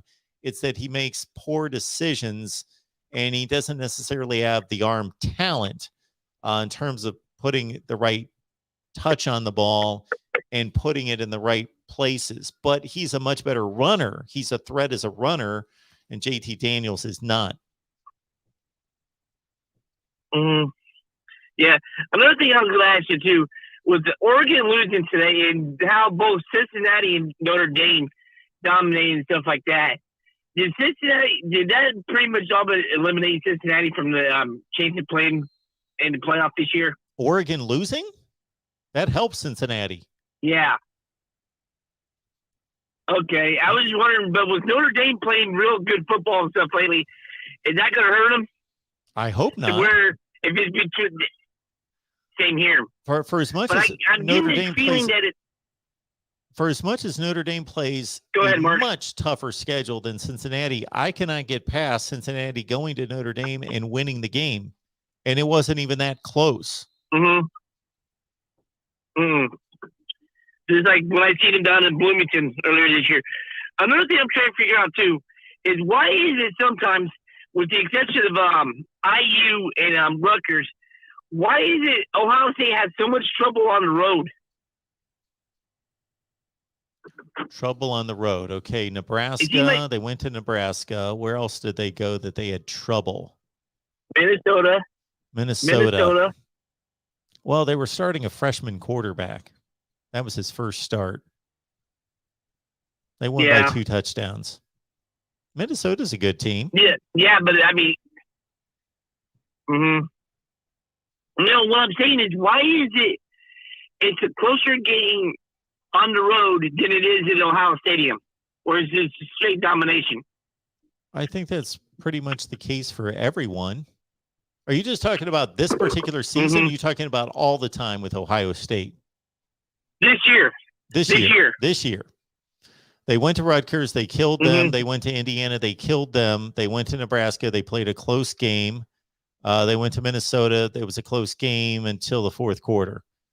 Midway through the fourth quarter. So those are their 4 I'm trying to think, where else did they go on the road this year? Pardon me? Okay. No, I thought it was like Purdue. But no, they only have 5 road games this year. You're right. They only have 5 in Michigan. But what I'm getting to, Marcus, is do you ever get a gut feeling that it's going to be a low-scoring game next Saturday, or do you think it's going to be a shootout? Oh, I think it's going to be a shootout. Yeah. For some reason, I get a feeling it's going to be a low-scoring game. Okay. I mean, I could be wrong, but we'll see what happens and stuff like that.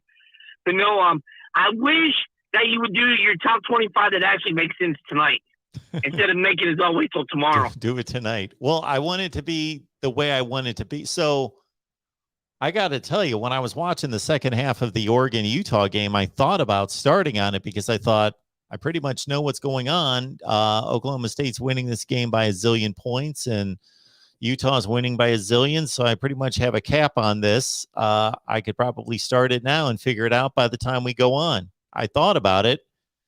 Oh, yeah. Is Oregon State still winning? Yeah, they're up 17-0.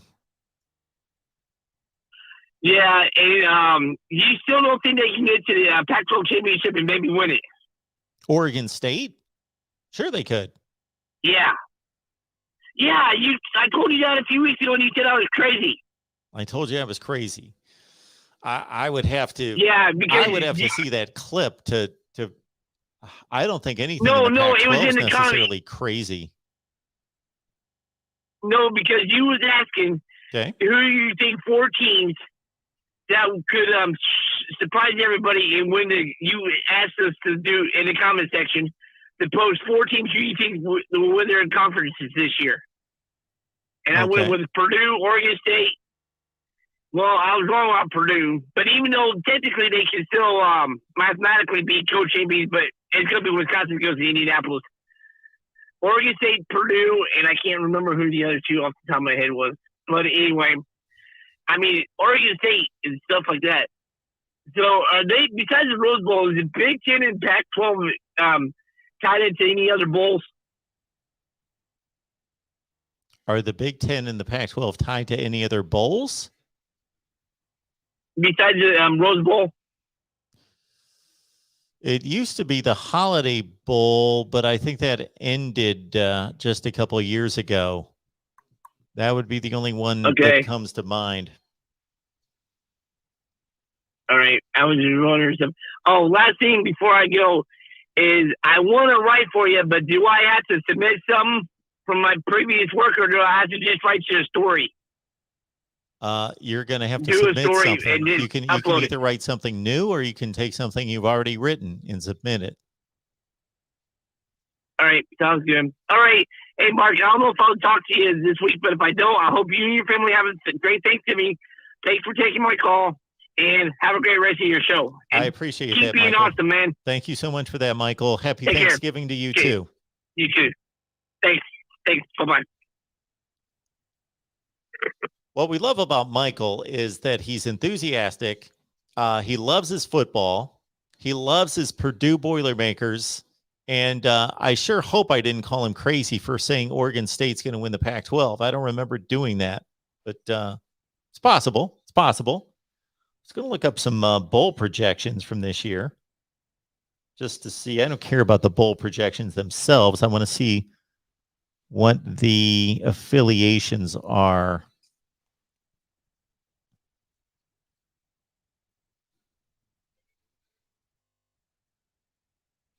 All right, let's get to our next call, and I'll check out some bowl tie-ins here. Welcome into the Voice of College Football. Who's on the line? Hey, Mike, it's Minnesota Dave. Minnesota Dave. What you got for us? How's it going? You broke a losing streak today. Yeah, broke the losing streak. Morgan actually looked really good, but we did play Indiana. But I'm already excited because you already know it started Axe Week. What started last week? No, it's the start of Axe Week. Oh, Axe Week. This is Axe Week. I was not familiar with that. I'm familiar with the trophy, but actually it being called Axe Week, which I should have been able to anticipate. But, okay. Yeah, it's the greatest week in college football. Oh yeah. Going to the game with friends, and I can't wait for it.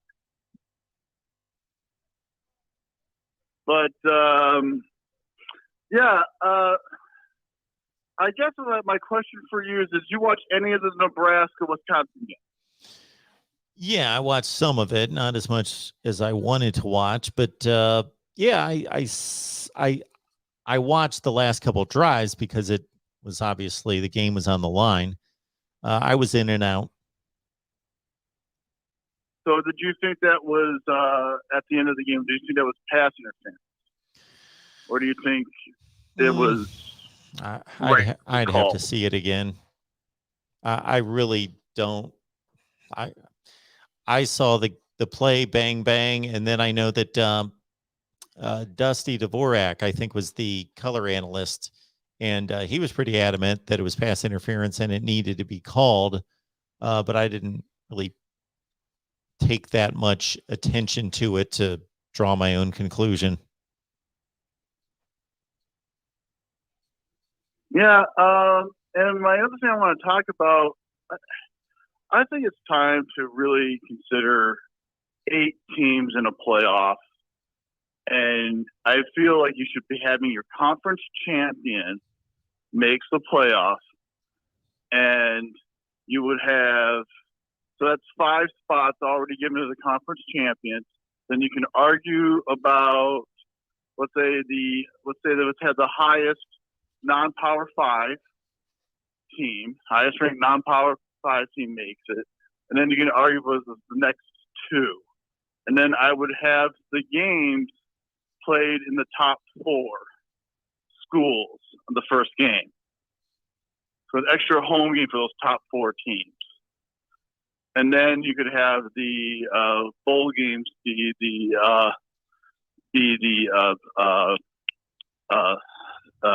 God dang it, the semifinals. Okay. And then you have your championship. That's the way I would do it.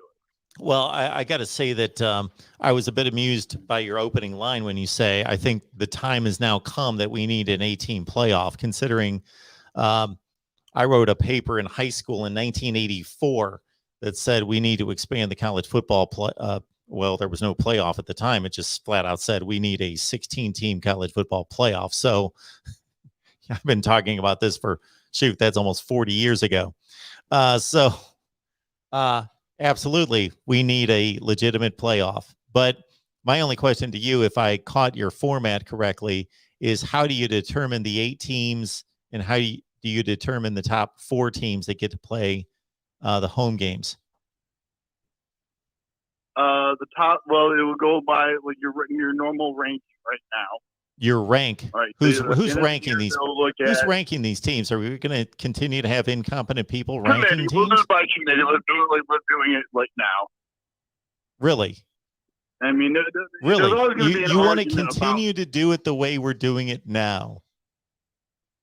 Come on, Minnesota Dave. You're better than that. It's the only way I could. No. So many more better ways to do it. Unless you want to get the press involved, unless you want to get. Why do we need a committee to determine college football? Why do we need to place the entire sport in the hands of 13 people? We can add on to more. I'm just basically, it's never going to be perfect, man. Everyone's going to have an argument. Oh, it's not going to be perfect. Nothing's perfect. It can be logically done, though. It can be understandable to everyone and equitable and fair. We don't have to involve people. We have people build the system. You want to go back to the BCS and the computer? No, you don't need that either. Because there's a lot of times I looked at those BCS computers and went, how the heck is this team still? Absolutely. I mean, I remember one year Nebraska was able to still play for the championship, and that was the year they lost to Colorado by 50. Well, by 26. But, yeah, your point's well taken. Yes, you're right. Yeah, the BCS screwed it up almost every year. Oh, yeah. And it didn't help that the Oregon and not Oregon, but the Pac-12 and the Big Ten at the time decided, I think, we're just going to play for the Rose Bowl, and then I think they finally end that, after, like, hey, wait a second, we're not going to win national championship. We're just like playing each other.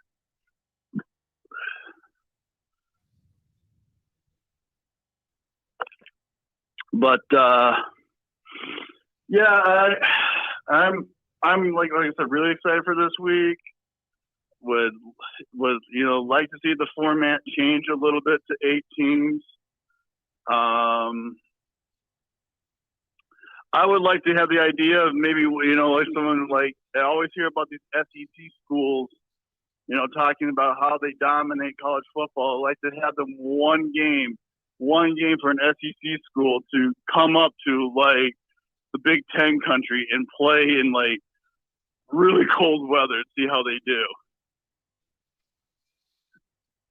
Yeah, I understand. That would be interesting, and it would introduce them to some real man football. I get that. It would be interesting. It would be fun. It would be something that the elements are part of the game, all of that. But well, yeah, they're all going to have to play for the elements.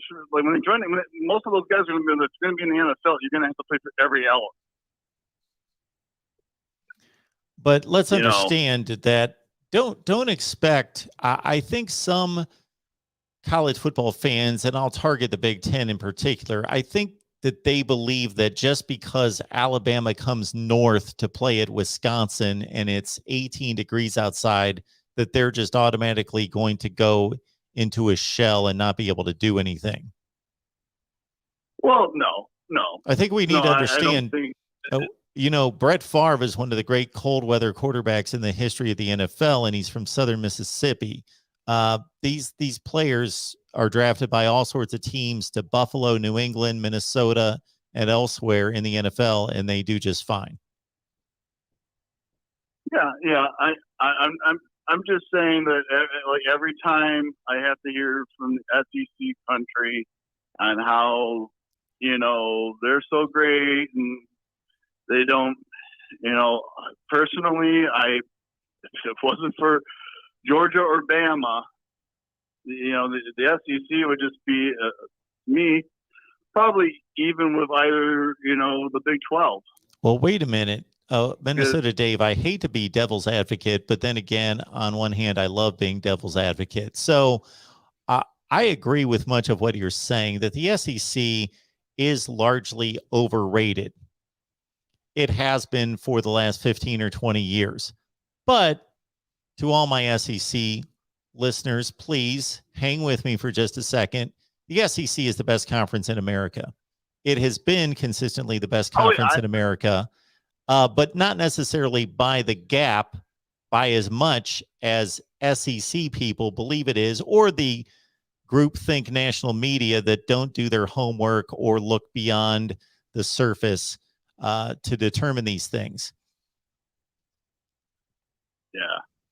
But the SEC record outside the conference, both in bowl games and in regular season games, is by far the best and consistently the best year to year.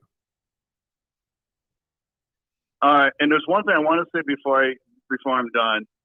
For all the Notre Dame fans out there, and I'm a Notre Dame fan myself. Oh, okay. I love the Irish next to the Gophers. Oh, okay. You like Minnesota and Notre Dame. Okay. All right. Well, the funny thing is how it all started out with that was I every time Minnesota would lose to Michigan, I had to cheer for a team that could beat Michigan. So I had to be an Irish fan. Okay. All right. See, I never understand that. Anytime I talk to somebody and they say, in the conference. Anytime somebody says, I'm an Iowa fan and a USC fan, I never, we had a caller just a few minutes ago, USC and an Arkansas. I can't relate to that. I always am of the opinion, pick a team, but that's fine.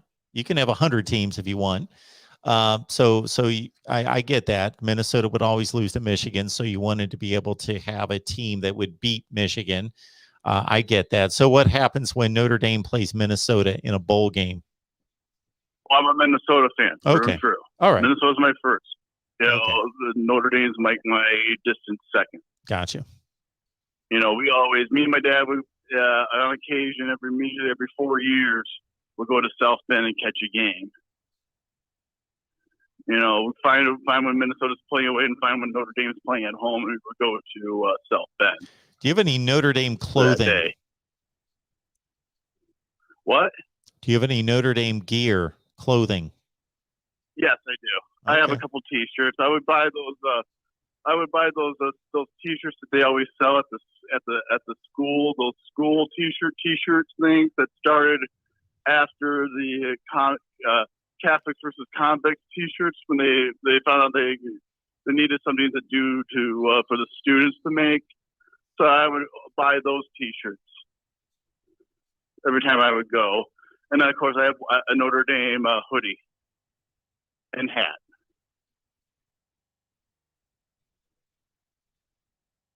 But to go on to what I was saying, I just if you're thinking that, you know, because now Oregon lost and we're going to be able to pass, I'm sorry, we're not passing Cincinnati.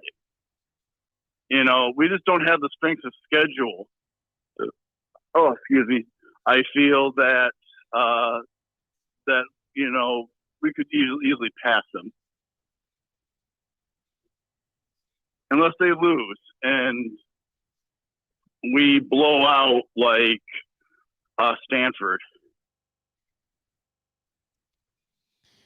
And they probably need to lose twice, to be fair. And they're not going. They can't lose twice. They only have one game left. They've got 2 games. Where Cincinnati will have their 2 games, their end of the year and their championship game. Yes, they have 2 games. That's where Notre Dame gets hurt, because it doesn't have a championship game. Yeah, who do they have to blame for that? Themselves. Okay. They could join the ACC. The ACC would love to have Notre Dame. They could join anytime. Oh, yeah. And if the ACC had any guts, had any guts, they would say, screw you, Notre Dame. You're joining in football or you're done. Bye. And this is something that I went off on, of course, when we were here this time last year during the pandemic. And the ACC had a perfect opportunity to say, Notre Dame, we will save your season, but you've got to sign a 20-year contract. Yeah. I don't blame you on that. I mean, I don't blame Notre Dame either. The same way. Sorry, you put yourself. Sorry, you be 5 games. You might as well have the rest of the season. You know, you might as well put your non-conference games. Always playing. You're always going to play USC, and then that's basically it. But you know, this 5 thing, it's like, okay, these 5 ACC games, it hurts your schedule, especially if you're not playing Clemson, and if you're not playing like someone like Pittsburgh, or like historically Miami or Florida State. You know, the ACC is like really, really down.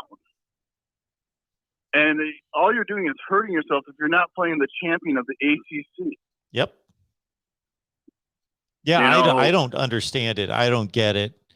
I know that they wanted their other sports to be in a conference, and that was the compromise, that they would give them football games in exchange for the rest of the sports to be included. So I understand the agreement, but it just, it kills Notre Dame's schedule to be playing the likes of Duke and Georgia Tech and Syracuse all the time, Wake Forest. And I know they're good this year, but you get my point. Yeah. You know, it hurts them big time. And you know, you're not playing, you're stuck with maybe two Pac-12 games. For some reason, you put a Mid-American Conference in. I have no idea why they decided to schedule a Mid-American Conference like Toledo. Well, they have to play somebody from the group of 5. They're not going to play 12 Power 5 games. All right. Nobody else does. I didn't know that. Why would they do that? Nobody else does. I didn't know that. And they didn't know that they had to automatically play someone from the group of 5. I always No. thought they would have to They play, don't like, have to. I'm saying that nobody in the country plays 12 Power 5 teams. Why would Notre Dame do that? well, I'm not saying play 12 Power 5 teams. Well, you just said that You they know, at least try to make a schedule where you play the champion of a Power 5, of a lower power, like non-Power 5 team. how are they going to know who the champions are 5-10 years in advance? They didn't come ask the conference. I don't know. I would say ask the conferences, whoever your champion is give us that. Okay, we've drifted off into fantasy land. All right, man. Yeah. Minnesota Dave, thank you so much for the call. I appreciate it. Have a good one. All right, talk to you later. Bye-bye.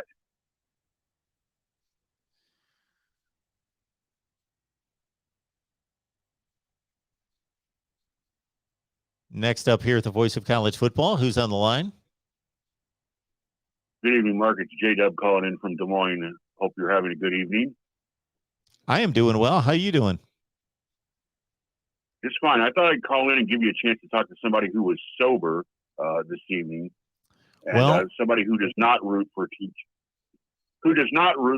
teams. I am an Alabama alum, class of '89, Roll Tide, and as far as I'm concerned, there's the Tide and everybody else can die slow, agonizing death. I can't conceive of the idea of saying, well, I root for Alabama, but I also like it when Colorado does well. No, it doesn't work that way. Yeah, it never worked that way for me either. I don't get that. I've never owned one stitch of clothing for any other team that I did not root for. Only my teams. I've had people offer me, oh, this is a nice sweatshirt. Why don't you wear this? No, I'm not wearing apparel, clothing from others' teams that I don't root for that are not my team. Yes, and I don't wear things with the Nike swoosh on it because Phil Knight's not cutting me a check to do so. I wanted to call and make a comment about this ridiculous. And I live, right in between Iowa State and Iowa, so I hear it all the time from both of their fan bases. This insane, ridiculous argument that Southern teams can't come north and do well in the cold. First of all, how many college football games are actually played when it's 15 degrees and the snow is blowing? Those are games that are played in the NFL in late December and in early January. They're not games that are played in the middle of November. The weather hasn't turned yet. So the college season is hardly at all impacted by quote unquote winter weather conditions, unquote. And I would like to propose or suggest that an SEC team, and I don't care who it is, pick your team, going to play a Big Ten team in the last week of November is going to have less of a difficult time adjusting than one of those Big Ten teams coming down to Gainesville, Athens, Baton Rouge, Tuscaloosa, when it's 95 to 100 degrees out and the humidity is raging the first week of September. It is much, much more difficult as an athlete to adjust to the heat than it is to the cold. And I'd like your thoughts on that. Okay, my thoughts are that I agree with much of your comments. I don't know if you heard my rebuttal to that particular caller. I basically made the statement that Brett Favre is one of the great cold weather quarterbacks in the history of the NFL, that played obviously in Green Bay almost his entire career, and he's from Southern Mississippi. And there are SEC players, hundreds of them drafted each and every, well, not hundreds, but get my point. There are like 350 in the NFL right now, and they hail from SEC country, and they play in Buffalo and New England and Chicago and Minneapolis and Seattle, and they play all over the place. And we don't see any kind of issue with Southern players playing in cold weather NFL cities. That said, I agree with you that the heat in the South, or the heat anywhere, is more of a detriment to physical exertion than playing in the cold. So that's the first point I'll hit on. I agree with you there. But you would have to admit that Big Ten teams have subjected themselves to that on a regular basis, meaning Big Ten teams have gone south in September and played those games.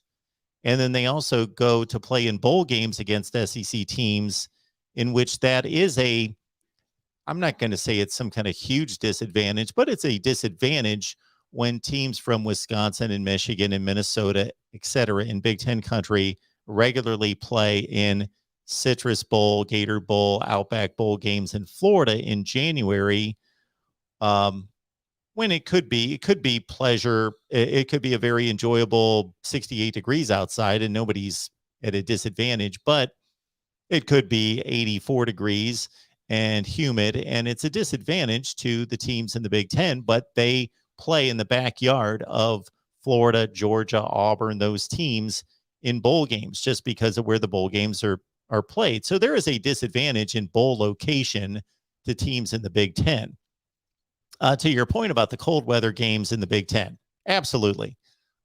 Generally, whether it be Columbus, Ohio, or Bloomington, Indiana, or Happy Valley, Pennsylvania, the weather is warm and decent through the end of October into November, depending on a rare cold front or what have you.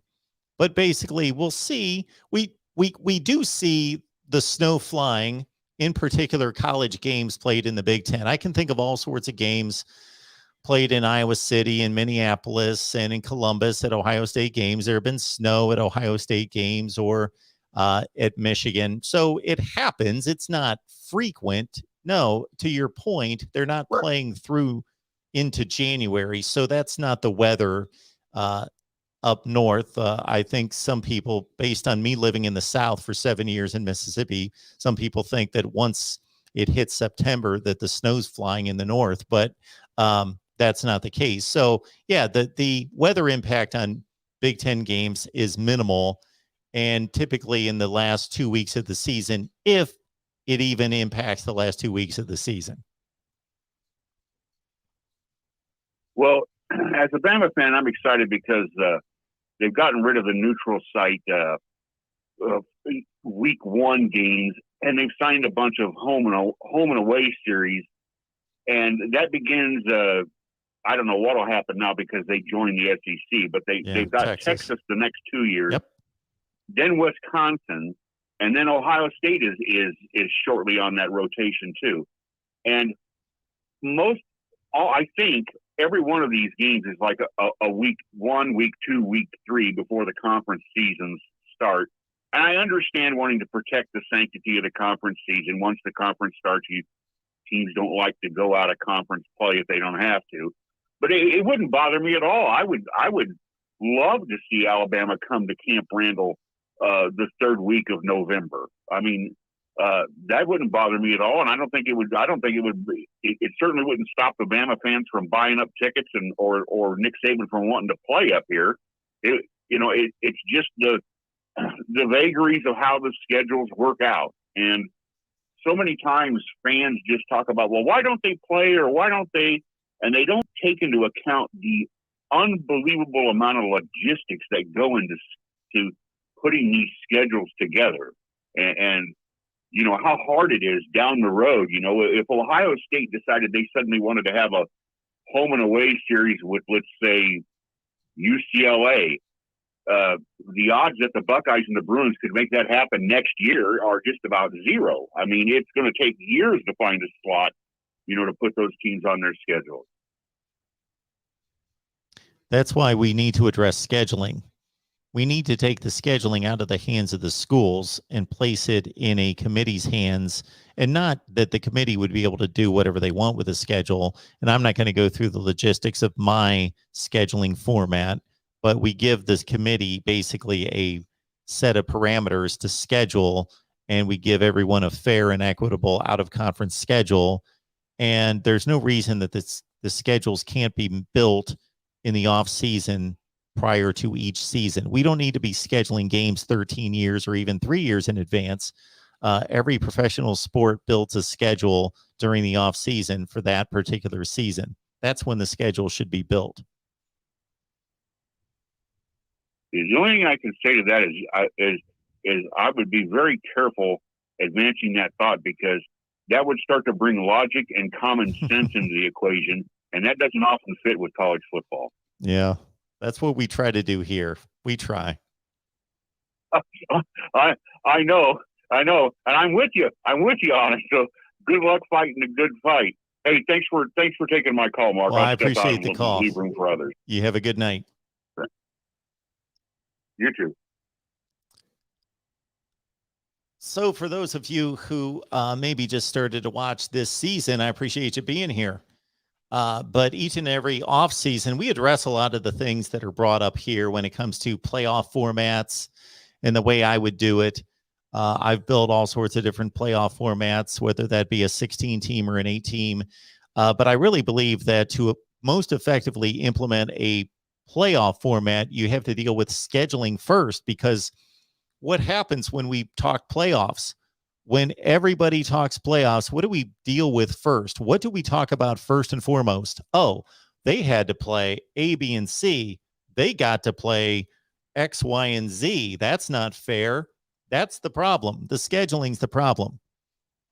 And so in the off season, stick with us, and we address all that. We have in the past, but I will continue to pump out those videos and readdress it, because I don't expect you guys to see a video that was posted like 3 years ago and is buried about 4,000 videos ago. But if you just type in scheduling or scheduling format or conference scheduling or out of conference scheduling, type that in the search bar on my channel, you'll come up with all sorts of things. So we will address playoff formats, scheduling formats, both in conference and out of conference. We'll do that again this off season, as well as rank coaches and quarterbacks and left guards and all that stuff that we get to during the off season. I had somebody ask me the other day, what do you talk about during the off season? Do you shut down? And no, we don't shut down. We actually, in some ways, have more to talk about during the off season. There's a lot to unpack during the off season. Welcome into the Voice of College Football. Who's on the line? Hi, this is Edward. Hey, Edward. How you doing? Hey. So last week you compared Oregon and Ohio State as a package deal. You remember that? You kind of said that Oregon and Ohio State would be kind of like a package deal going into the playoff. Well, I said because of the attachment of them having the same record and Oregon beating Ohio State, that if you approach the rankings the way I do and the way obviously the committee did, is that there were different ways to do it, but basically they were attached by the hip based on the game that they played. Right. I got it. So that comparison has probably been annihilated because Oregon lost. Absolutely. They didn't just lose. They just lost big time. They're done. Also, you had compared Utah a little bit to Arizona or Arkansas. Arkansas. So anyways, Utah apparently deserves to be ranked at this point, in my opinion. Sure. They do now. Yep. Yeah.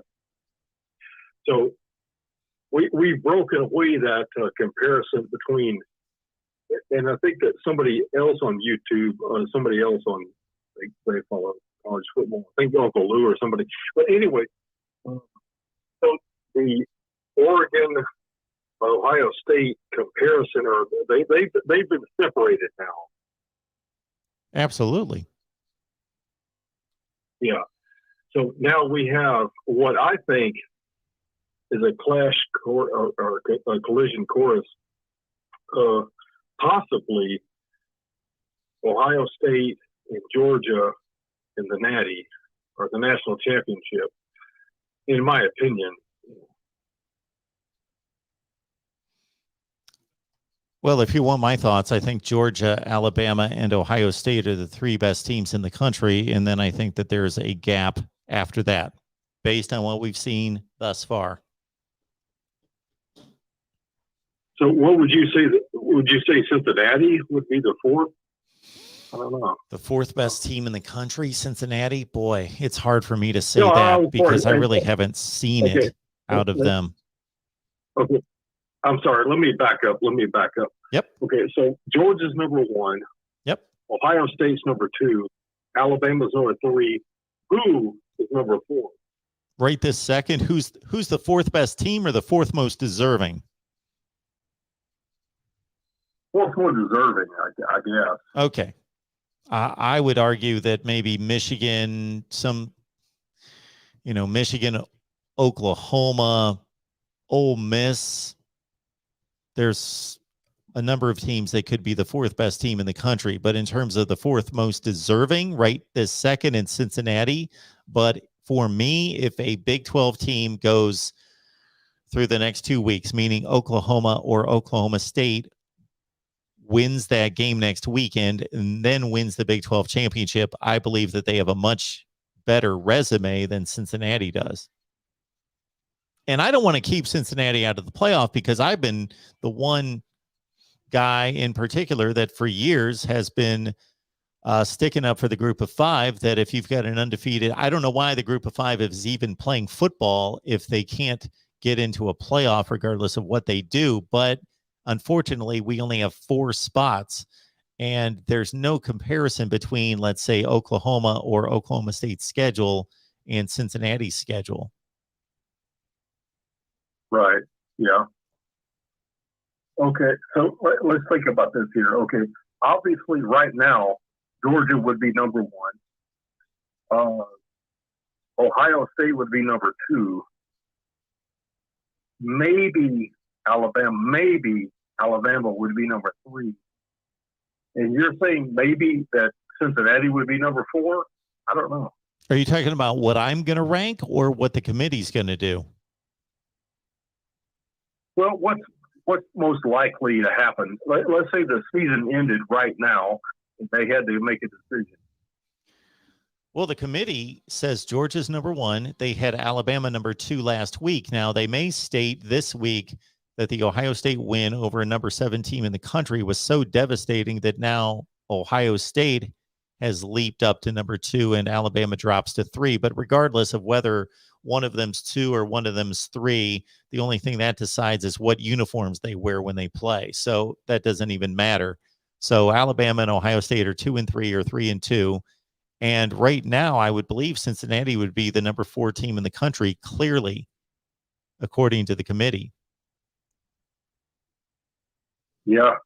Well, as a Georgia fan, I would actually like to see Georgia play Cincinnati and Alabama play Ohio State. I'm sure you do. That's just my preference. Yeah. Well, yeah. That's just, wouldn't that make the most sense? I mean, because you would have number 1 play number 4, and number 2 play number 3, right? Yeah, that's the way it is formatted. Right. Yeah. So, yeah, I'm all for Georgia playing Cincinnati and Alabama playing Ohio State. Yeah. That's the way it should be. But, I mean, we still got some football left. I mean, who knows? Yeah, we do.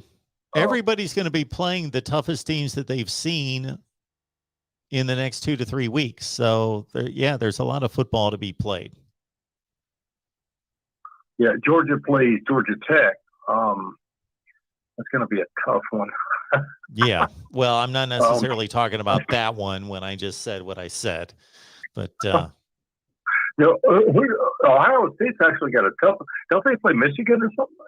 Wait, who do they play? They play Michigan. Ohio State. Okay, so that could be a tough game. In college football, we always see these upsets, but I don't think that's going to be an upset. And Alabama plays what, the Sisters of Mercy or something? Well, if the Sisters of Mercy play on the plains of Alabama, then that's who they play. Yeah, I typically call them the Auburn Tigers. That's who they play. Okay. Yeah. So, anyways, it's been a great year, and I love your show. But I'm just trying to get a grasp on things, and you're so much smarter than me. But no, sir, so I'm I not was smarter upset than you. about that. I just watch more football, but I'm definitely not more smarter than you. What here's else the would thing. you like to know? I remember that. I remember that you said that Utah, you were like making fun of them against Auburn. I mean, not Auburn, Arkansas. You were comparing them to Arkansas. You said that Utah was ranked, and you were kind of upset about that. But they beat Oregon, so I guess the committee does know something. I mean, they must not be totally stupid. Well, the rankings should not be predictions, though. If you want a better predictor of who's going to win games, then look at my rankings. We could go back to the first few weeks of the season. I actually posted a video on this, and I said my rankings are not they are not predictions. I'm not making predictions about what's going to happen. I'm ranking the teams on what has happened. So I could only rank Utah based on what had already happened, not ranking them based on what I think they're going to do in the future. That would be a stupid way to approach rankings, to say this is what I think is going to happen. No, we rank teams based on what they've done thus far. But that said, believe me, I posted a video on this about 6 weeks ago. If you look at my rankings, they are a better predictor of what's going to happen than certainly those flawed rankings by the committee and by the AP rankings. Yeah, Utah played a really good game tonight, absolutely. But if you look at Utah's resume prior to the Oregon game, it does not in any such way compare to Arkansas or Penn State's resume. They just don't even play a comparable schedule. It's not even close. Agreed. Yeah, but you seem to be kind of upset that the committee had ranked Utah over Penn State. Well, yeah, but I was Utah upset because beat Oregon. Well, they beat them now. Yeah, but Utah didn't. They beat Oregon by 31 points. I understand, but we're not talking about the rankings now. We're talking about the rankings last week. They had not played Oregon yet. So, yes, I was upset about the rankings because the rankings were completely flawed and inaccurate. Arkansas and Penn State had much better resumes than Utah. They weren't even comparable in any way. I outlined that clearly. Yeah, but it does seem like the committee does a pretty good job of predicting the future. I don't know. It's just not really. Weird. And no. You do. You're taking. You do an even better job. But I'm just saying that. Well, no, this is one time the committee got it right. Well, no, they didn't get anything right. They're not predicting anything. Okay, well, Utah beat Oregon by 31 points. But anyways, Utah also lost to San Diego State and lost to BYU and lost to Oregon State. Okay, so yeah, but no, you've done an excellent job of predicting a lot of good stuff here, and I love your show. And let's see what else. I guess that's about it. But I was going somewhere with this. So Oregon is out, right? I mean, they're not even in the playoff contention, right? No, they're not. So, in my opinion, I would say that we have Georgia is probably going to be in there, even if they lose. Alabama might be in there. Ohio State is definitely in there. They're 100%. And that third spot, that fourth spot, maybe Cincinnati. I think we've already been through this. But, well, Ohio State's not 100%. Ohio State has to play two very difficult games. Now they're going to be heavily favored. Right. Yeah. They're going to be heavily favored, sure, but it's not 100% guarantee. Yeah, I don't know. Well, and barring any miracles, So my prediction is probably going to be Ohio State and Georgia in the national championship. That would be my guess. But I'm just still trying to figure out that fourth seed, because I really think that it's going to be Georgia, Alabama, Ohio State, but I'm still not sure about that fourth seed. Well, it's most likely going to be Cincinnati or the winner of the Big 12.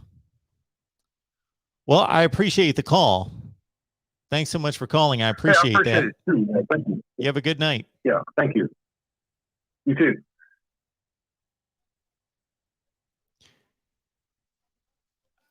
I don't want to be too hard on the committee. The committee does a decent job. I'll put it in that category. They do a decent job. They contradict themselves at times. They talk out of both sides of their mouths at times. And I understand what that is. So you got 13 people, and these 13 people have different opinions on all these teams, and they have different ways in which they measure the results and the performance on the field, but they have to emerge from that room with one consensus top 25.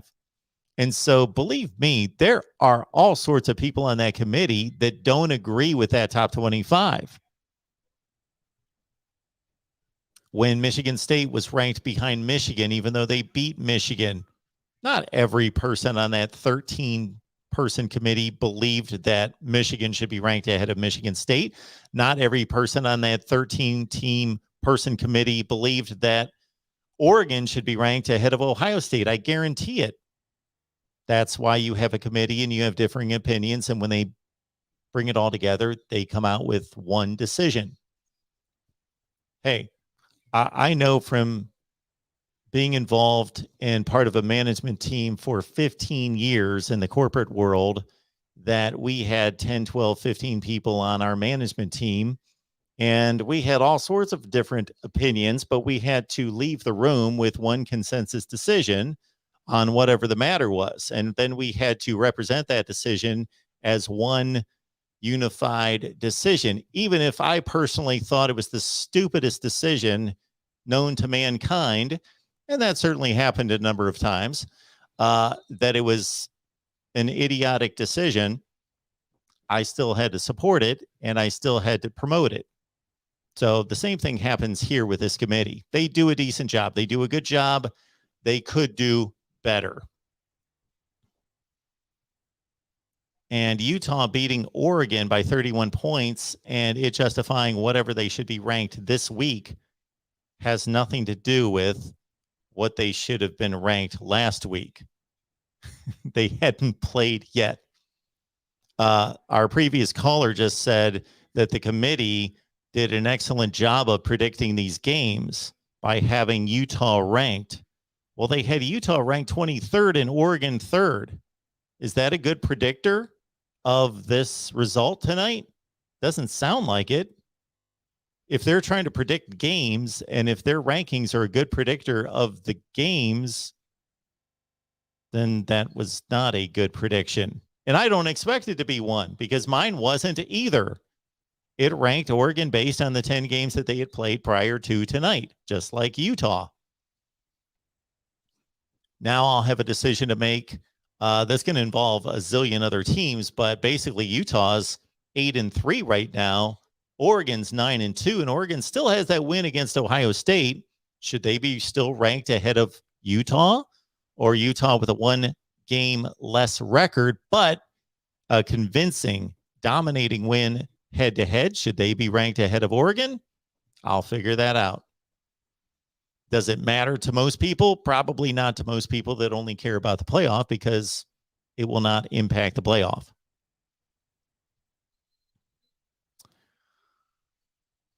Next up here, the voice of college football. Who's on the line?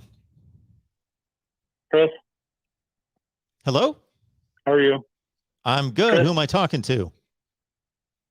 Chris. Hey, Chris. What's up? Yeah, nothing.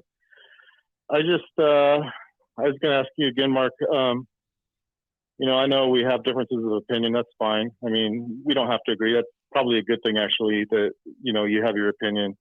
and everybody, but I kind of think that, well, how do I want to put it?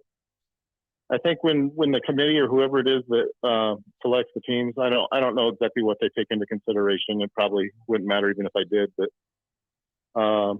Oregon wasn't ranked nearly that high in my ranking. Not that that really matters, but I think that's evidence, though, that the committee, I don't know what they take in. Maybe you seem to know a lot about it, but I don't think Oregon really ever belonged being number 2, I guess, or whatever it was. Were they number 2, number 3? 3. And I don't know that. Well, I don't really. I guess I don't keep up with it as far as where they were, but I think Utah beating them. I think that's pretty clear that Utah was a pretty good team. I mean, I don't know how you can say they didn't belong in the top 20, 23, 24. They didn't prior to this game. They did not have as good a resume as some of the other teams that were not ranked by the committee. That's what I'm saying. But I just mean in terms of overall performance. I mean, I'm not talking about their the performance. record. I know the record. I'm not talking about their performance tonight. I'm talking about their performance in the first 10 games of the year. You cannot in any such way compare it to Penn State or Arkansas in particular. Well, I don't know that Arkansas has really been. Aren't they like 7-4? I mean, their record isn't that much better. It's about the same, isn't it? I'm talking about their performance prior to this game, which would have been 7-3, but playing a much more difficult schedule than Utah. See, that's where I think you're wrong. I don't think it is that much more difficult. Then you don't know what you're talking about. On? Pac-12, SEC. No, that's what I'm basing it on. Well, if you think that Utah's schedule's as difficult as Arkansas's, then you don't watch football. I don't watch football. Okay. Okay. I'll be the first to admit. Okay. Well, I don't watch it. You've explained it. All right. I do the math. I don't do. I used to watch football. Okay. I kind of. All right. That explains a lot right there. If you don't know that Arkansas plays a much more difficult schedule than Utah, then that needs to be shoved into whatever computer or whatever mathematical equation you're using. Because Utah's not played Alabama, Ole Miss, Mississippi State, Texas A&M, Auburn, Georgia. Right. That cannot be compared to what Utah's faced. Utah's faced a bunch of high school teams in comparison to what Arkansas has played. It's not even close. Utah State? Exactly. Well, I mean, we could have this argument all day. But... No, it's not an argument. We're not going to have the argument because it's a joke of an argument. It's not an argument. Comparing Arkansas's schedule against Utah's is a joke. There's no comparison between the two. Utah State? I know that they're not Alabama, Auburn, Georgia, Ole Miss, Mississippi State, Texas A&M. I know that. Did you know the West Coast offense was originated at Utah State? Or we don't give a damn what happened 40 freaking years ago, Chris. You make no sense when you start talking about this stuff. Do not compare Arkansas's schedule. Don't compare a coach that was coaching 30 years ago. That has nothing to do with what's going on in the quality of play right this second. Well, Utah State isn't that bad. I mean, I didn't say they were bad. They're not Alabama, Texas A&M, Georgia, and on down the line. There's no comparison between Utah's schedule and Arkansas's schedule. We're wasting our time even arguing that. There's no comparison. There's nobody on Utah's schedule that's Georgia. There's nobody on Utah's schedule that's Alabama. There's nobody on Utah's schedule that's Texas A&M, that's Auburn, that's Ole Miss, that's Mississippi State. They don't play that caliber of a schedule. Well, they play in the Pac-12, but exactly. I mean, I don't know. The Pac-12 sucks compared to the SEC. Well, I don't know, Mark. I mean, come on. At least be a little kind of, I mean, you don't have to like the Pac-12, but I don't know that. It has nothing to do with my personal preference. I have defended the Pac-12 for years on certain occasions, but when the facts are the facts, the Pac-12 compared to the SEC is not a comparison. There's no comparison between the two conferences. As far as recruiting, or I mean, No, what are you basing that on? I'm Recruiting? basing it on the results on the field. If I can find them, I will pull them up. I posted a video on this a few weeks ago. The Pac-12, okay. You don't need to, because the Pac-12 is I mean, playing, I understand what you're telling me. I don't. the results aren't comparable. I know what you're. They're not comparable. When those two conferences have played outside their conferences this year, there's no comparison between what the SEC has performed and what the Pac-12 has performed. Well, I don't know. I don't know how true that is, Mark, because it's true based on the results on the field, Chris. What do you mean it's not true? The Pac-12 is 16-16. They're playing 500 football outside the conference.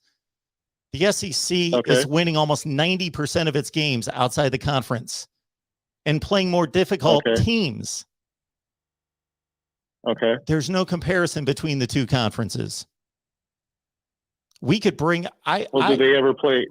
I know 50 people that cover the Pac-12, and they would come on here and tell you that the Pac-12 is not as good as the SEC. Generally, yeah, I agree. Not generally. They haven't been for 20 years. Okay. Well, I mean, I'm sure the SEC has a pretty, I'm sure the competitive balance tilts towards the SEC, but I think that you have to kind of, not every team in the SEC is outstanding. I mean, I didn't say that every team in the SEC was outstanding. I'm just saying that there's no comparison between the two conferences. Well, there's not. It's just not even debatable. Well, but unless they play each other, it's kind of hard to make any kind of comparison, isn't it? Okay, let me give you two examples from. Let me give you two examples from seasons past. It doesn't bear on this season, but I'm just making a case example. In 2018, Washington won the Pac-12 championship and went to the Rose Bowl. Yeah. Okay. That Washington team played an Auburn team that went 3-5 in the SEC, and they lost. The next year, Oregon, who won the Pac-12 championship and went to the Rose Bowl, played Auburn, another Auburn team that went 8-5 overall. They were not a ranked team, did not fare well in the SEC. They were decent, they were good, and they lost. Now, I'm not trying to build a narrative out of two games. I'm just giving you two examples. That doesn't prove anything. It just is an indication. Sure. But if you listed every SEC team and what they have accomplished outside the conference this season and compared that to every Pac-12 team and what they have accomplished outside the conference, it's not comparable. They don't compare each other. But anyway, I guess the only thing I want to say, I know the Pac-12 has had trouble, I guess, keeping the margin up where it needs to be to stay competitive. But, I kind of feel like they're not necessarily being treated as fairly as other conferences. I know Utah probably isn't the best team in that conference either, but they're pretty good. I think they probably are the best team. Okay. Well, I guess what I'm trying to say is, you just got to kind of weigh into consideration, how tough it must be to even challenge for any kind of championship. I think it's tough for anybody. That's why I think like when the Wake Forest could have won, I know they got beat today, but that's an amazing thing for any team to make a title run. Absolutely, it is. They got beat by Clemson pretty bad, but so it's like I don't know. Wake Forest Clemson's can still win the team, championship. They're still in control of winning the championship in the ACC. They didn't lose the championship they've today. been pretty good. They've been pretty good for a while. I mean, I remember, was it 2008? They were pretty good. I don't know. What was it? You probably remember who the quarterback was. I'm having kind of a hard time remembering. Yeah, Riley Skinner. 2008. They went to the Orange Bowl in 06. Yep. Was it 06? anyway, so they, I'm not saying that they're the best. They're obviously not the best team or even close to it, but they're pretty good. I mean, it's like, I think you just gotta maybe give a little bit more credit to teams that, Who am I deserve it. not giving credit I'm not to? saying- I give credit to teams that win games and win championships. But when you ask me to compare the SEC and the Pac-12, that's just a ridiculous comparison. No one on planet Earth that watches college football would make that comparison. Not even people in the Pac-12 that are the biggest supporters of the Pac-12. I could bring them on one by one. They would even laugh and say, well, we in no way are anywhere close to the SEC or the Big Ten, either one of them. Well, that's probably true. But I guess what I'm trying to say is I think that, I think that I think it's hard. What I'm trying to say is it's probably hard to compare it with teams that are as good as the ones that you're bringing into it. How good has Ohio State been just in general? I mean, it's like you're not just going to go out there and beat Ohio State without really being prepared, no matter who it is. I don't know if it was a fluke that Oregon beat them, probably not. But maybe they caught them on a bad day. I can understand how that might happen, but if Utah can beat Oregon, then there's at least the possibility that Utah might be able to beat Ohio State if they. I'm not saying they would, but that's all I'm saying is I think you just got to give credit where it's due, not where it's not due. But maybe they aren't as good as the average Big Ten team, but they're competitive. I mean, they're pretty good, and they've been pretty good for a while. It's not like BYU can't beat. I think the advantage that Utah has over BYU, it's like 2-1. I think Utah's beaten them every 2 out of 3, on average. So it's like Utah's actually been pretty good for a long time. And people don't really talk about it, but it's probably not the first thing you talk about when you talk about. But that's why, like, when I see Utah do well, I'm not trying to put it all on Utah. I mean, they're just one team in the 12 teams, but I've been following them for a while, and they've been pretty good for a while. That's kind of my point. But it shouldn't be like a big surprise that Utah. Oh, it's not. Well, that's all I'm saying. I'm not trying to put them on a big pedestal either. It's like, oh, they're heads and tails above whoever, but they're a team that's been, I think that I can't remember who their coach was before Whittingham, but I think they've had kind of some rocky times, but the coach was Urban Meyer. They've always been pretty good. Oh, that's right. But I forgot about him, but I remember him being there. But there was another coach before him. I remember that kind of a rival to Brigham Young. Ron McBride? Yeah, I guess that's who it was. I'm kind of a distant follower to all this stuff. I kind of follow it like on my own time frame or whatever. But I think it might have been McBride. But I think he had been there at Weber State. It was the coach that had been at Weber State. I think he went from Weber State to Utah is what I think happened.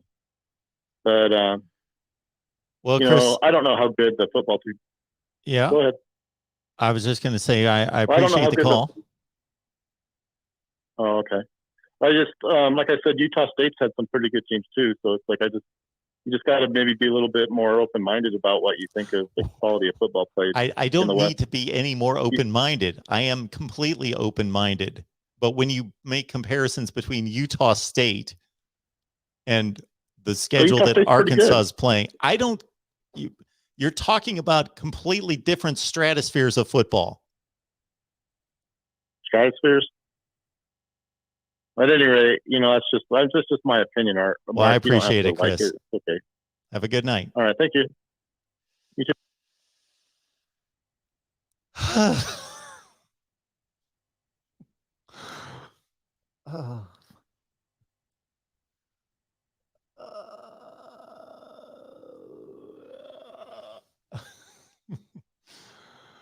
All right. I'm going to grab these last two calls. Let's take care of some business here. We appreciate Justin Burr being here. Thank you so much for the super chat contribution, Justin. Ohio State is the best shot against Georgia this year. Hit the like button, please. Listen to Justin. Thank you so much for that. I appreciate the support, sir. And also we've got John here. Hey, John, good to see you. Thank you so much for the contribution. The only reason Oregon was ranked that high because they needed to warrant Ohio State. You can't have Ohio State above a team they lost to. Yeah, and I stated this a number of times that this was the big quandary I had. I had not come across a situation in the past in which a team beats a team that we esteem highly, and then that team that lost just takes off and turns out to be the team that we expected them to be, one of the best teams in the country. And this team either continues to elevate, and they prove to be some tremendous team as well, or they lose. So we can just dismiss them and say that was not necessarily a fluke, but they had a good day. They won a game, credit them, but they've lost 3 games. Okay, they're out of consideration. Well, neither happened. Oregon didn't elevate and prove and back up and confirm the performance they gave in Columbus, but they didn't lose either. They lost the 1 game against Stanford, but that only brought them to a position of having the same record as Ohio State. So they brought some kind of a stalemate, a quandary for people like myself trying to do these rankings, because I was going to I have a stance of honoring head to head. As long as the 2 teams have the same record, I'm going to honor that head to head performance. Well, Oregon provided some kind of logjam because other than the Ohio State performance, they've looked like, I won't say the word, they looked marginal. Who did they beat that was any good this year? UCLA, Fresno State. They're top 40 to 50 teams in the country. They beat those 2. Okay, big deal. While Ohio State's running this murderer's row and blasting through Michigan State, Purdue, et cetera, Penn State, and others. So it was a bit of an issue there. Well, Oregon finally came through with a type of performance and the result that many of us have been anticipating. So that's how all that shook out. All right. Thank you so much for the super chat there, John. Appreciate that so much. Want to remind everyone that our call-in shows on Saturday night, now brought to you by Get Business Credit. So you could have bad credit or less than perfect personal credit. And if you've got a small business or you want to get into the small business line of work, you want to start a business, okay, you can get credit. You can find funding. It can be accessible to you. Go to Josh Van Horn's YouTube channel, Get Business Credit. Check it out. Again, if you've got less than great credit, you're starting a business, you've already got a business, but you need lines of credit, he's going to teach you and show you how to work through that. He's going to show you and access you to business lines of credit that will put you in the position you want to be in. You don't need to give up your Social Security number. And you can get your business aspirations in the place where you would want them to be, whether that, again, is for a business that you currently own that you need to expand, or you're looking to get into the small business climate. So check out Josh's YouTube channel, Get Business Credit. I'll leave the banner up on the screen, Get Business Credit. And we appreciate Josh, and he's doing an excellent job there on his YouTube channel, Get Business Credit. All right, let's get back to the phone lines.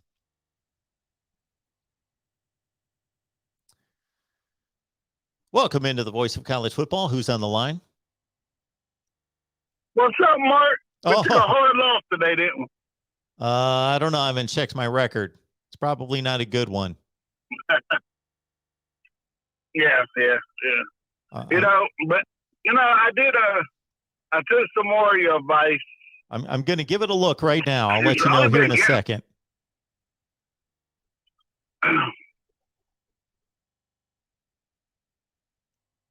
Go ahead, man. Oh, okay. Yeah, I took some Warrior advice.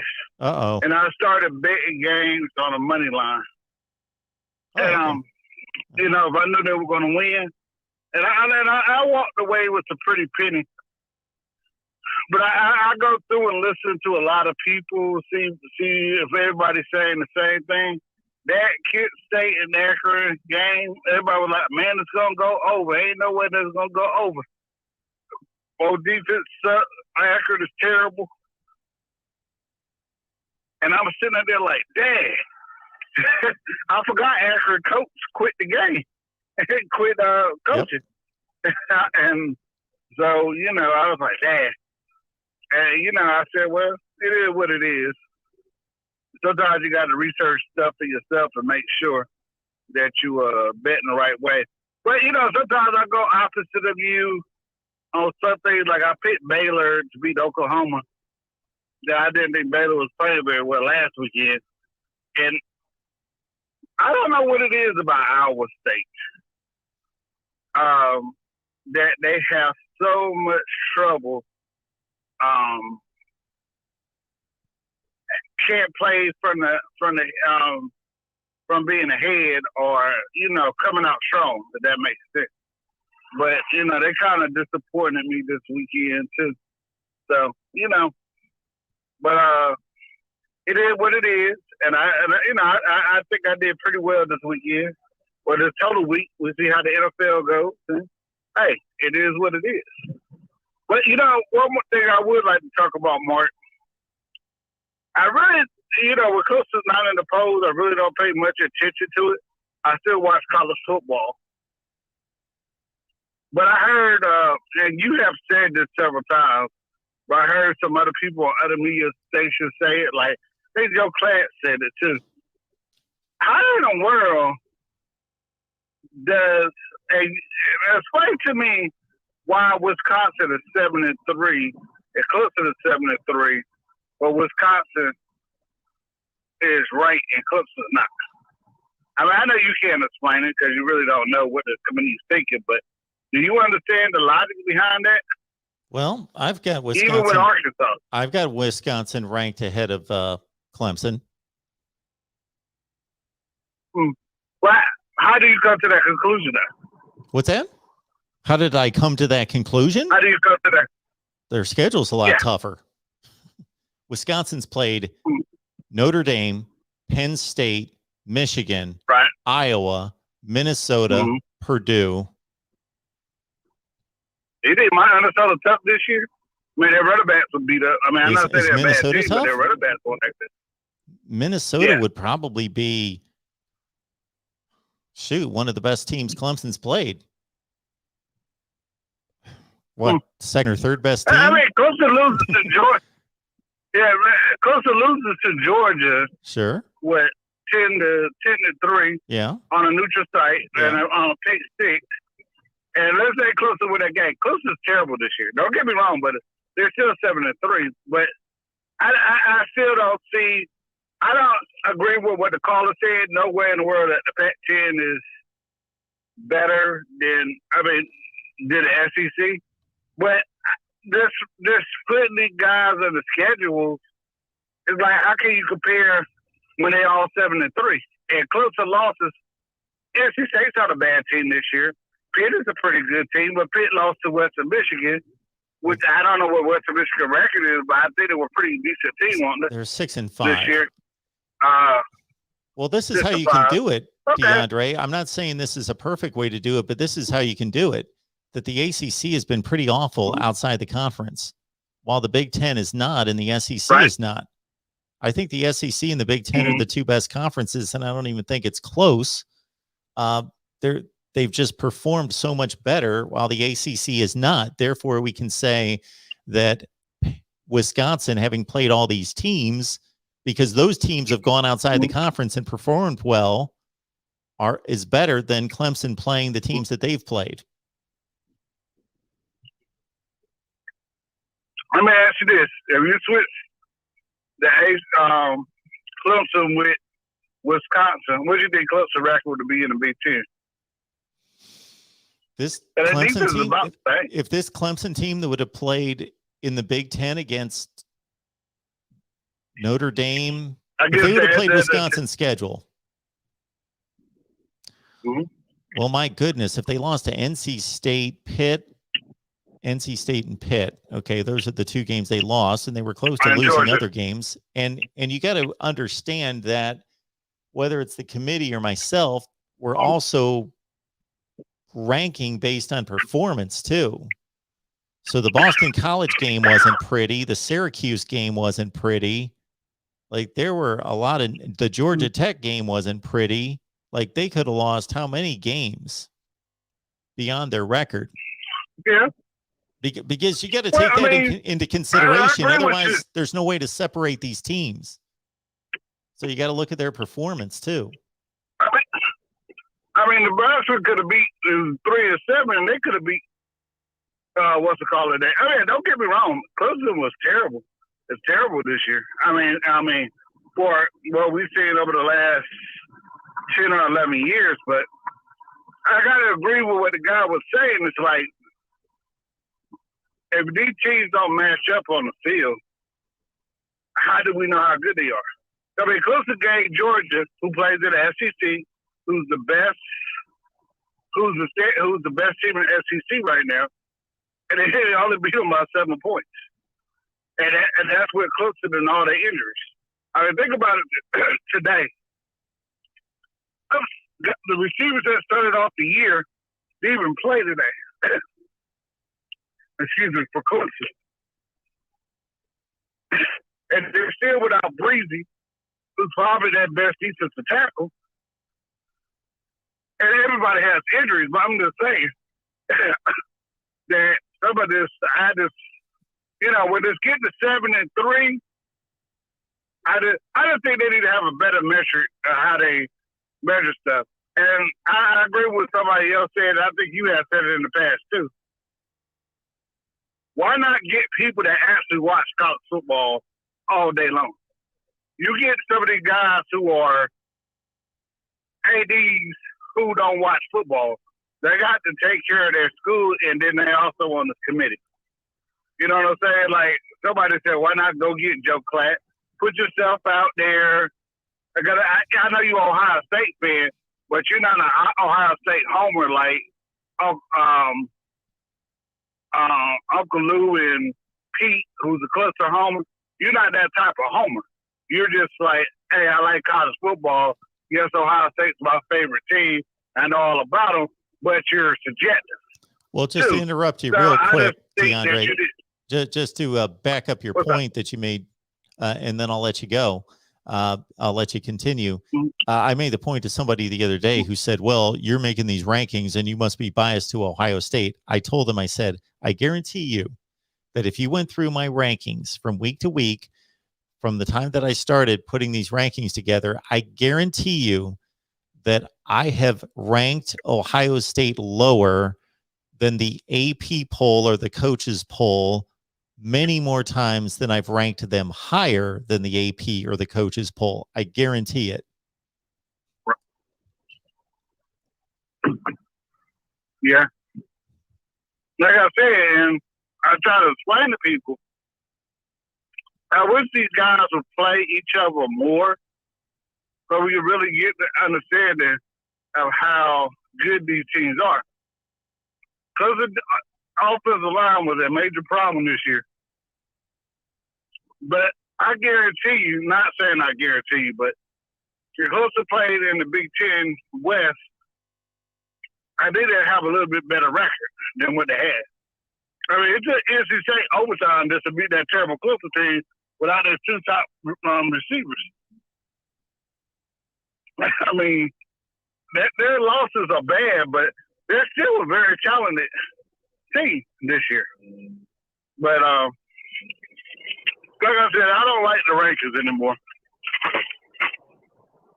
Even when I watch college football, basketball, sometimes they'll be like, how are these teams the top 4 in the city? I'm like, there just need to be a better way to make sure this stuff is honest and say, hey, who's the better team? And if you go with the eyeball test, we all looked at Michigan State this year and said they were going to be terrible. And they beat some pretty good teams this year. But then they get waxed, 49-0 at the end of halftime. And there was a time that Ohio State wasn't playing that well. But the teams changed over the year, over the time period. And I did not take anything away from Wisconsin, but I don't think their offense will score against Clemson. And you might say the vice versa, too. So we saw that with Georgia, who's supposed to be the best team in the country right now. Now, they might come back and say, and Georgia fans say, well, the Stetson Bennett might have played. They might have had a different outcome. They might have scored more points, but we don't know. So, that's all I'm saying. Well, I agree with you that it would be fascinating to see Clemson and Wisconsin play. I have no strong opinion about who would win that game. I have no idea. Right. Yeah, and I would hopefully this bowl season, maybe they get the chance to lock up. Because I would really love to see that game. Because everybody is like, I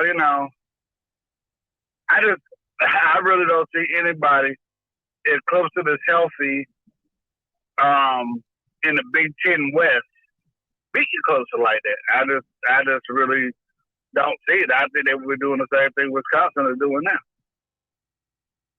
And Wisconsin played Notre Dame well till they turned over the ball like 4 or 5 times, but Wisconsin's quarterback situation doesn't seem like it's any better than Clemson's is. I mean, you let Nebraska score 28 points on you, and with Clemson's, by recruiting, Clemson's receivers are better than them. Now, had they played like that this whole year? No. I mean, I personally think they got lucky against Wake Forest. And people say, well, it was a 21-point win. How can you call that luck? This is by some of the things that DJ did. I mean, Clemson's everybody sees Wake Forest is weak against the run. So look what Navy did to them. They just finally ran up against a team that actually had a defense that could stop them. And they couldn't get lucky and come back and do some of the things they did. But, hey, we took a loss of betting this weekend, man. And I think we're going to do better next weekend. And I wish I would have followed some of y'all formulas that you used early in the year. Well, just start doing parlay bits. Helped me out a lot, too. Well, unfortunately, I went 8-10 against the spread today, 8-10 against the spread, and I went 15-3 money line. Wow. Yeah. So it was one of them days, Mark. We'll get back at it next week. But I appreciate it, though.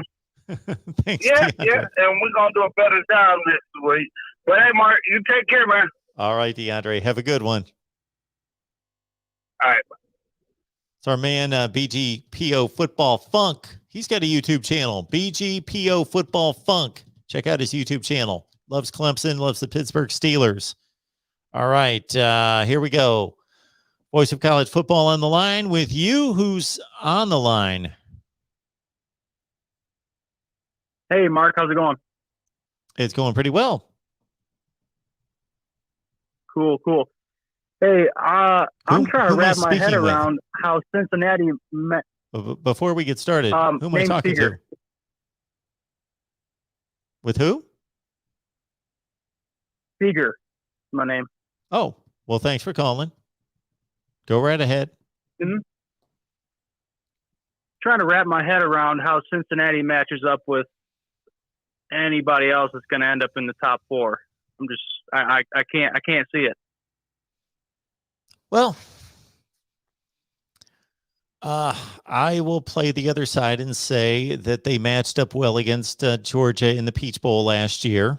Of course, it's a different team to a certain extent, but obviously it's 75 or 80% of the same team, and matched up well against Georgia and took that game down to the wire. And also they had the performance at Notre Dame. I don't have an issue with or I would never argue that Cincinnati's incapable on a given day of competing in the playoffs and competing pretty well. But it's just that they haven't really proven much. They don't have to play the type schedule that the other teams have to play. They didn't earn it. If I hear one other person, I just heard it today, somebody on one of the networks mention Indiana being on their schedule. Has this person paid any attention to what Indiana's done this year? Like, can you imagine if we were talking about Ohio State's expectation for Indiana was? Yeah, can you imagine if somebody was talking about Ohio State's qualifications for the playoff or Michigan's qualification? They would even mention Indiana, that they annihilated. That's not part of their resume. It's not even. It doesn't even matter. That's how inconsequential it is.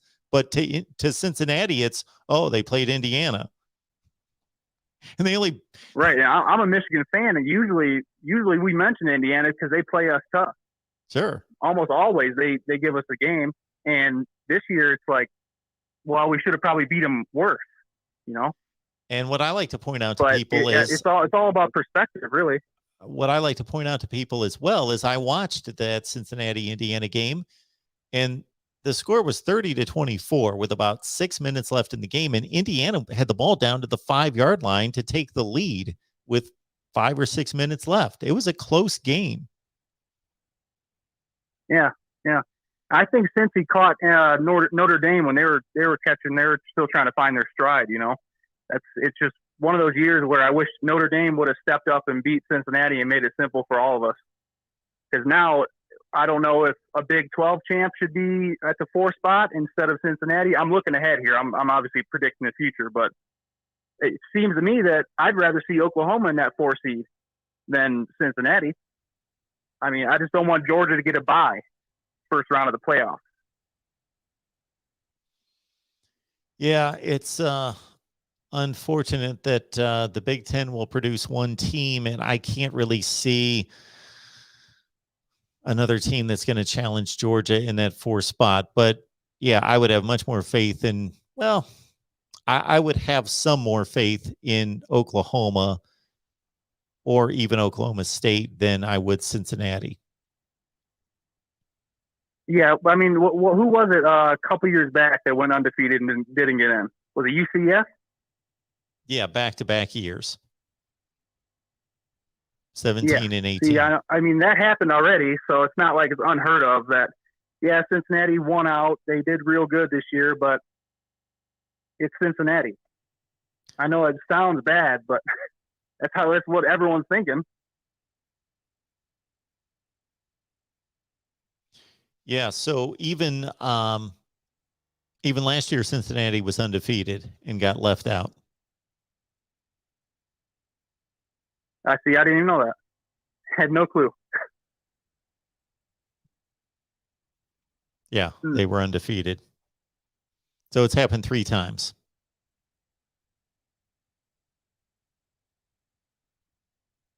Yeah, seems like this year shouldn't be an exception, I guess. I don't know why it's so highlighted for me this year, but it's just glaring that they just shouldn't. I don't know. They just don't feel like they should be in the running, really.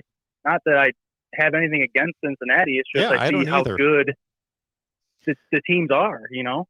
I would love for us to have a playoff where a team like Cincinnati could have an opportunity because they're undefeated to go and show what they're worth. But I don't like to see teams that have to play much more difficult schedules be excluded just because they lost one game and have to play 5, 6, 7 quality teams when Cincinnati plays one.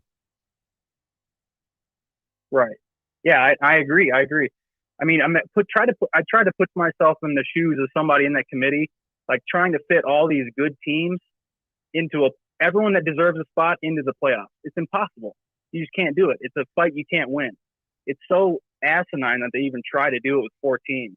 Bingo. It's like they manufacture There's the comment of the night right there. And they count like Cincinnati should get a shot. I don't have anything against them. They should get a shot. It should be an 8-team or a 12-team playoff. yeah, I understand these kids have to go to school and they got to play all these games, but every one of these kids that are in these top 10 teams, they want to go to the NFL. They don't care about school. They want to play more football. Let them play more football. I just don't understand whose idea it was for 4 teams. Like, just a terrible idea. More than that deserve a shot. There should be a Cinderella team that could possibly make it. You know, I don't know. Well, I got to say, I had the same response when the 4-team playoff was first announced. The first person that asked me, what do you think of this 4-team playoff? I said, well, we got 5 conferences. What mathematician put this together? We've got 5 conferences. Who's the genius that put together a 4-team playoff? It's not going to work. And it hasn't. Right. And me being a Big Ten Michigan fan, I mean, what I want to see at the end of the year is Georgia 1. Ohio State's probably going to beat Michigan, but I sure as hell hope not.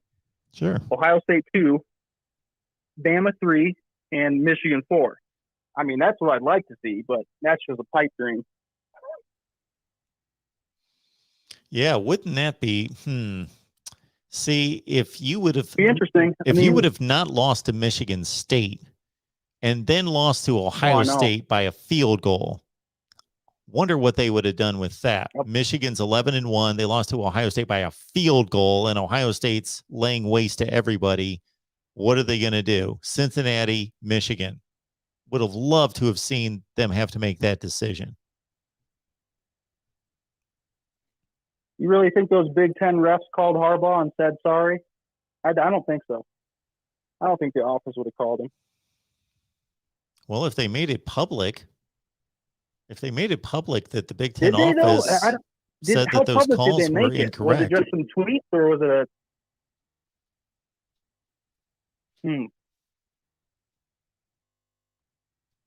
It shouldn't have come down that close anyway. I think Michigan won the day pretty decisively, and Kenneth just ran all over everybody and wasn't prepared for that, I guess. Nobody was.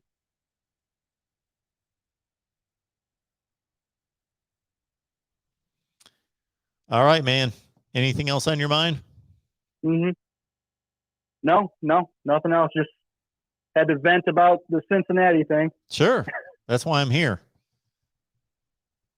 Appreciate the call. You Thanks, have a Mark. good night. Put on a great show, man. Thank you. Appreciate that. Have a good one. Yep. All right. Next up here, the voice of college football. Who's on the line? Hey, Mark. It's Jonathan down in Houston. How are you? Hey, Jonathan. I'm doing well. What's going on? So just some reflections on the day, and I'm just joining the show, so I don't want to, if I jump into some stuff you've already talked about, hopefully I'll bring some fresh perspective.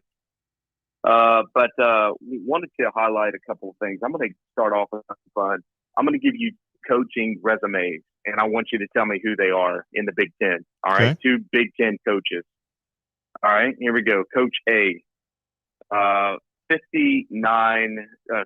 41 wins, 17 losses in the Big Ten. Okay. 41 wins, 17 losses. Coach B, 41 wins, 28 losses. Okay, so the first one is 41 and 17. The second one is 41 and 28. Okay. Coach A has been in the top 5 for 20 weeks during his tenure in the top 5. Okay. Coach B has been in the top 5 11 times. Okay. Coach A has been in the top 10 37 times.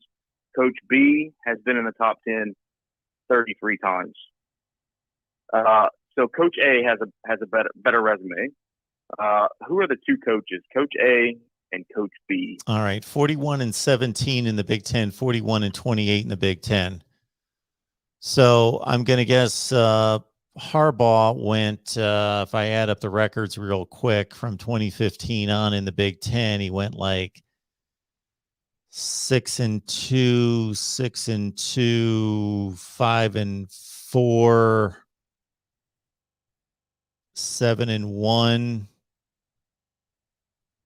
6-2, whatever last year was, 2-4, and then this year he's 7-1. So whatever that adds up to, that sounds like 41-17. I didn't do the math in my head.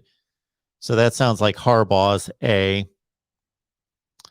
And I'll tell you, and you probably can figure this out.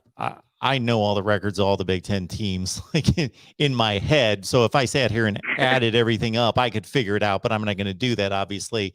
Just by the looks of 41-28, I'm going to guess that sounds like Paul Christ.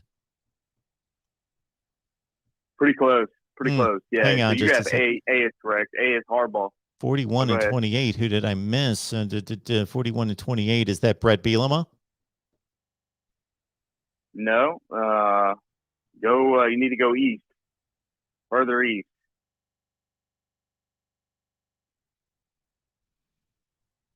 You need to go to, it's a big stadium. Big stadium. Well, it's Kirk Ferentz has been around way too long for 41-28. So it's not him. No, it's not Kirk. And PJ Fleck's not been around long enough, and he doesn't have that good a record in the Big Ten. Brom doesn't. Pat Fitzgerald doesn't. He's been along way too long. Loxley, Schiano. It's in the East. Franklin's another coach in the East. Franklin's not 41-28. He's no better than 41-28. He's 41-27. 41-27. Okay. That's Franklin. All right. So, all right. Now, what's interesting about this is this.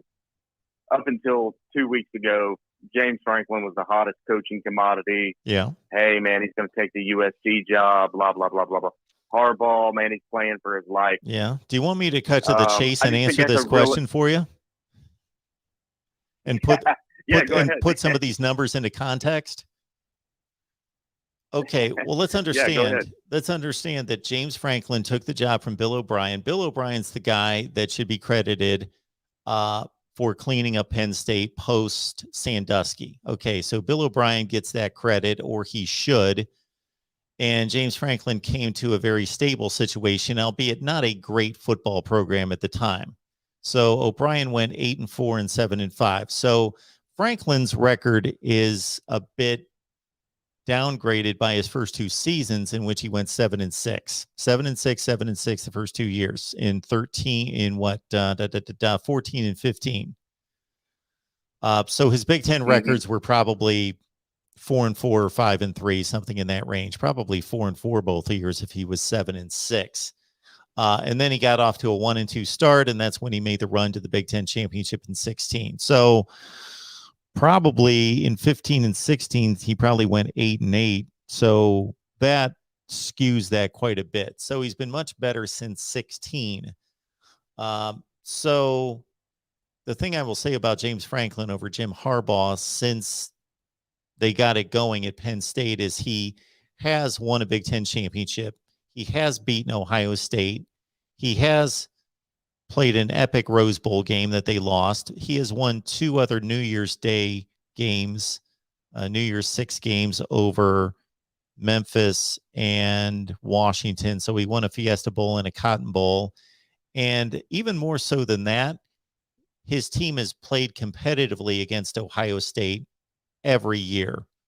Since 2014, every game, 2015 was kind of a blowout, but other than that, 8 consecutive years, they've played Ohio State competitively, like twice 2-score leads in the fourth quarter, like that well, where Harbaugh has played a couple very competitive games against Ohio State, but has largely been blown out in the other games.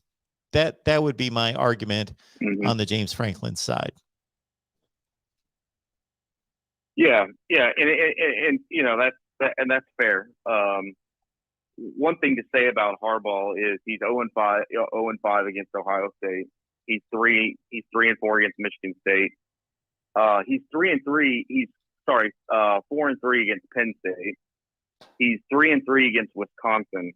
He's 1-1 against Iowa. But when it comes to the other teams like Indiana, he's 5-1, Rutgers 7-0, Maryland 5-0, Northwestern 3-0, Minnesota 3-0, Nebraska 2-0, Illinois 2-0, Purdue 1-0. James Franklin has found a way to lose games to Maryland, Indiana, Northwestern. So when some of those lower tier teams, Franklin's lost those, Harbaugh's not lost those. So it's kind of also a mixed bag there where you have Franklin. Yeah, he's been competitive in the Ohio State game, but he's dropped the ball when it comes to some of those lower tier teams. Okay. I'll put a little condition on that as well. So 2 of the games that you mentioned were last year in 2020. So neither one of them had a great season, of course, in 2020. 2-4, 4-5. So those were 2 of the Franklin losses you just mentioned. That's when he lost to Indiana on a game that you could argue they really didn't lose. It was a pretty rough call that they got in that one.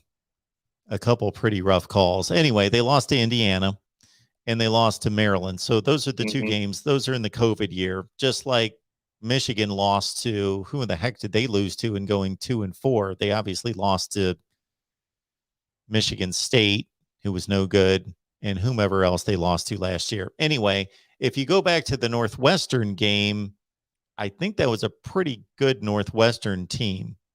If that was the year I think it was, they might have gone 10-2 that year. I'll double check.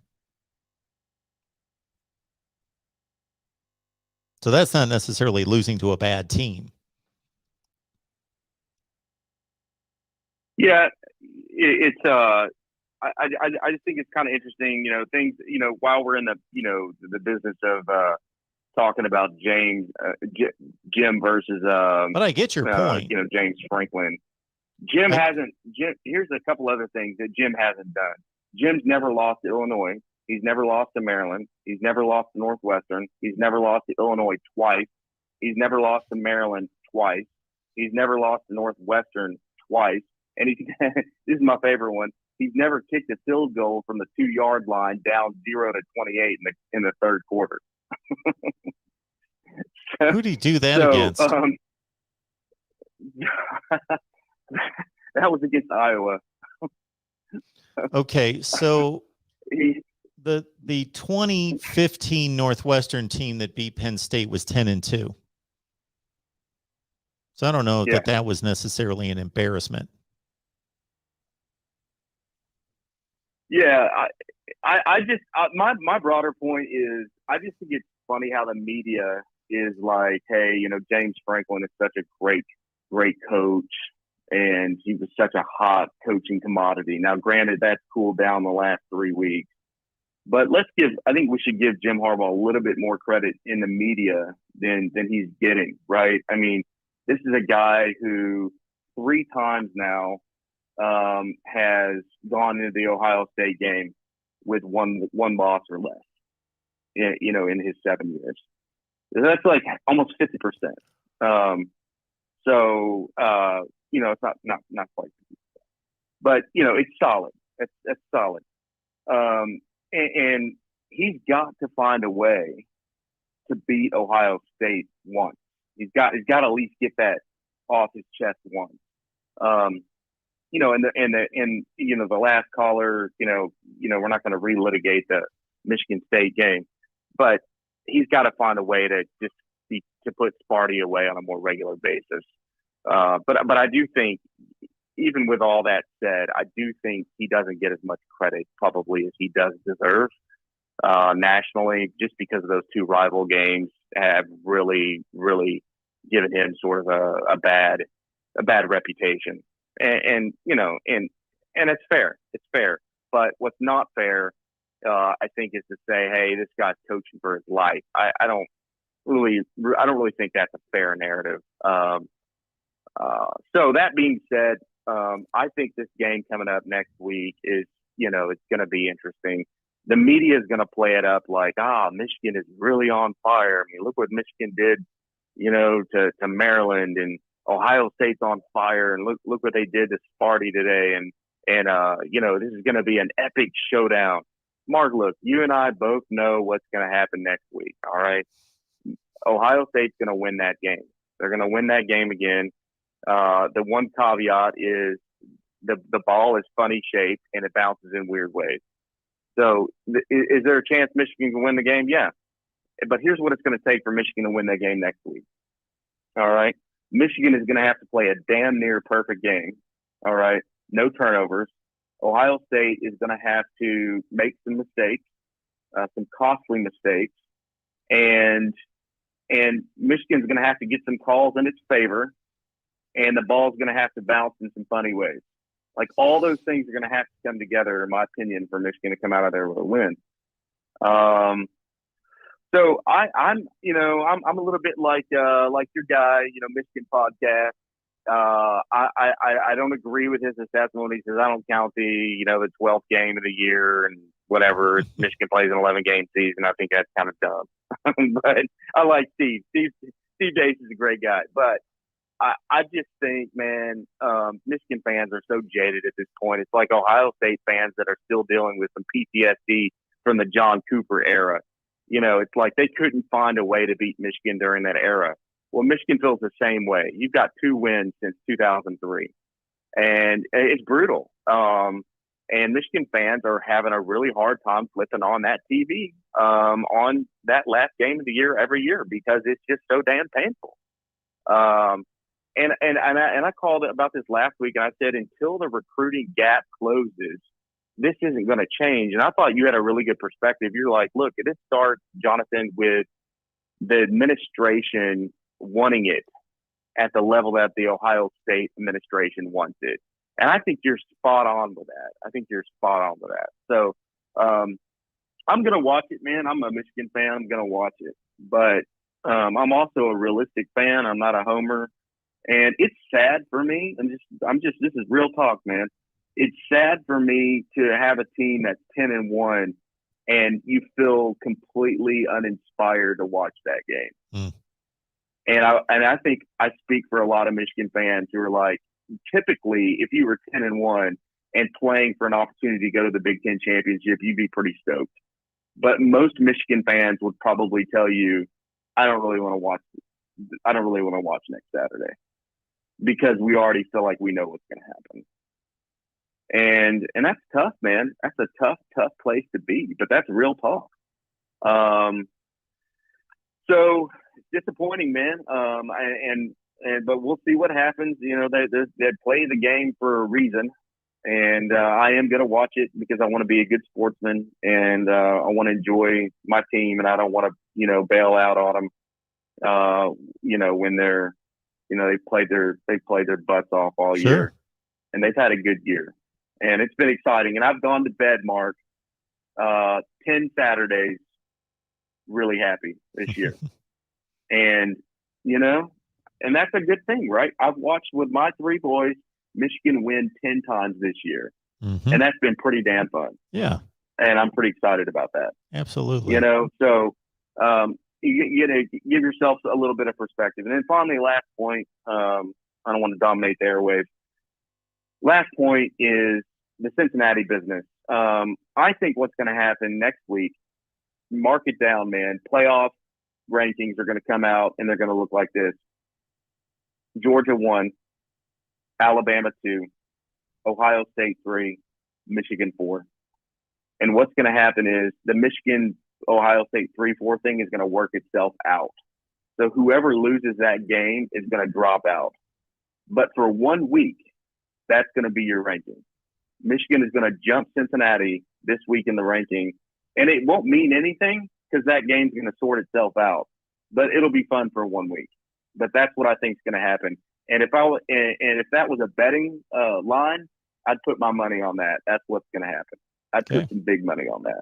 Okay. Well, I appreciate the call. What do you think? Do you think that's going to happen in the ranking? Yeah, it could. I tried to, for as much as I could ask what the committee is going to select, I detach myself so much from trying to second guess them and figure out what they're going to put up there.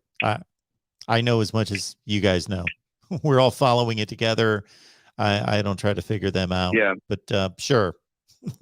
I'll just say, yeah, it would not surprise me. But I appreciate the call. It'll be interesting. Oh, absolutely. Thanks for the show, Mark. I appreciate you, man. Absolutely. Thank you so much. Okay. Have a good night. Yeah, and I know it's my job here to speculate on what the committee's going to select, and I play along, and I do my very best to say they could go this way, they could go that way, and give you all the factors, and try to think along with them. But I'm just guessing the way you are, and if you follow it as closely as I do, then you can take your shot at what they're going to select. I appreciate the super chats coming in here. Thank you so much.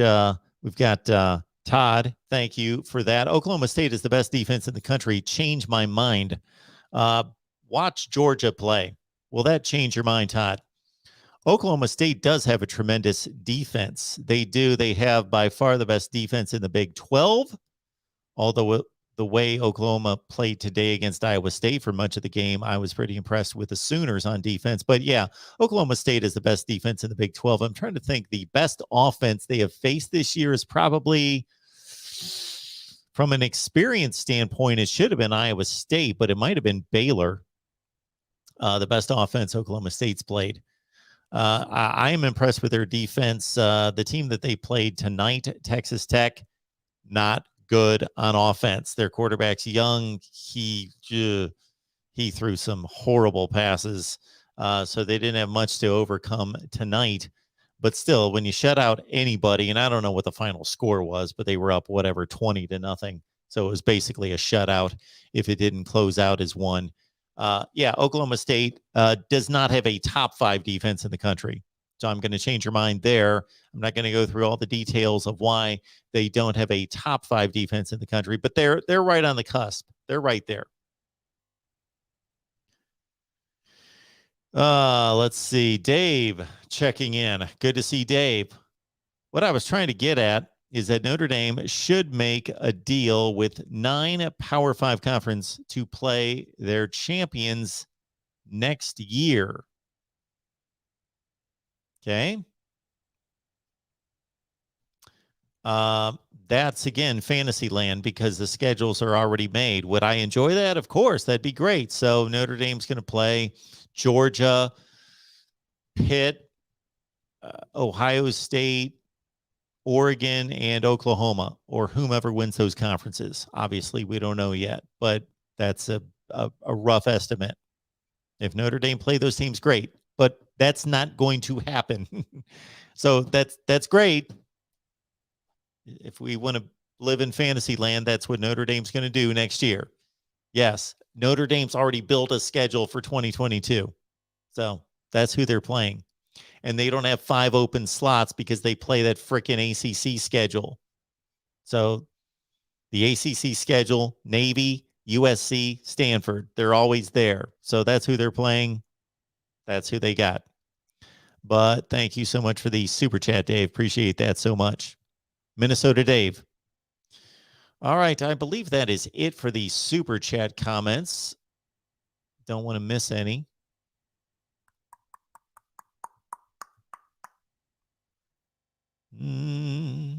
There we go.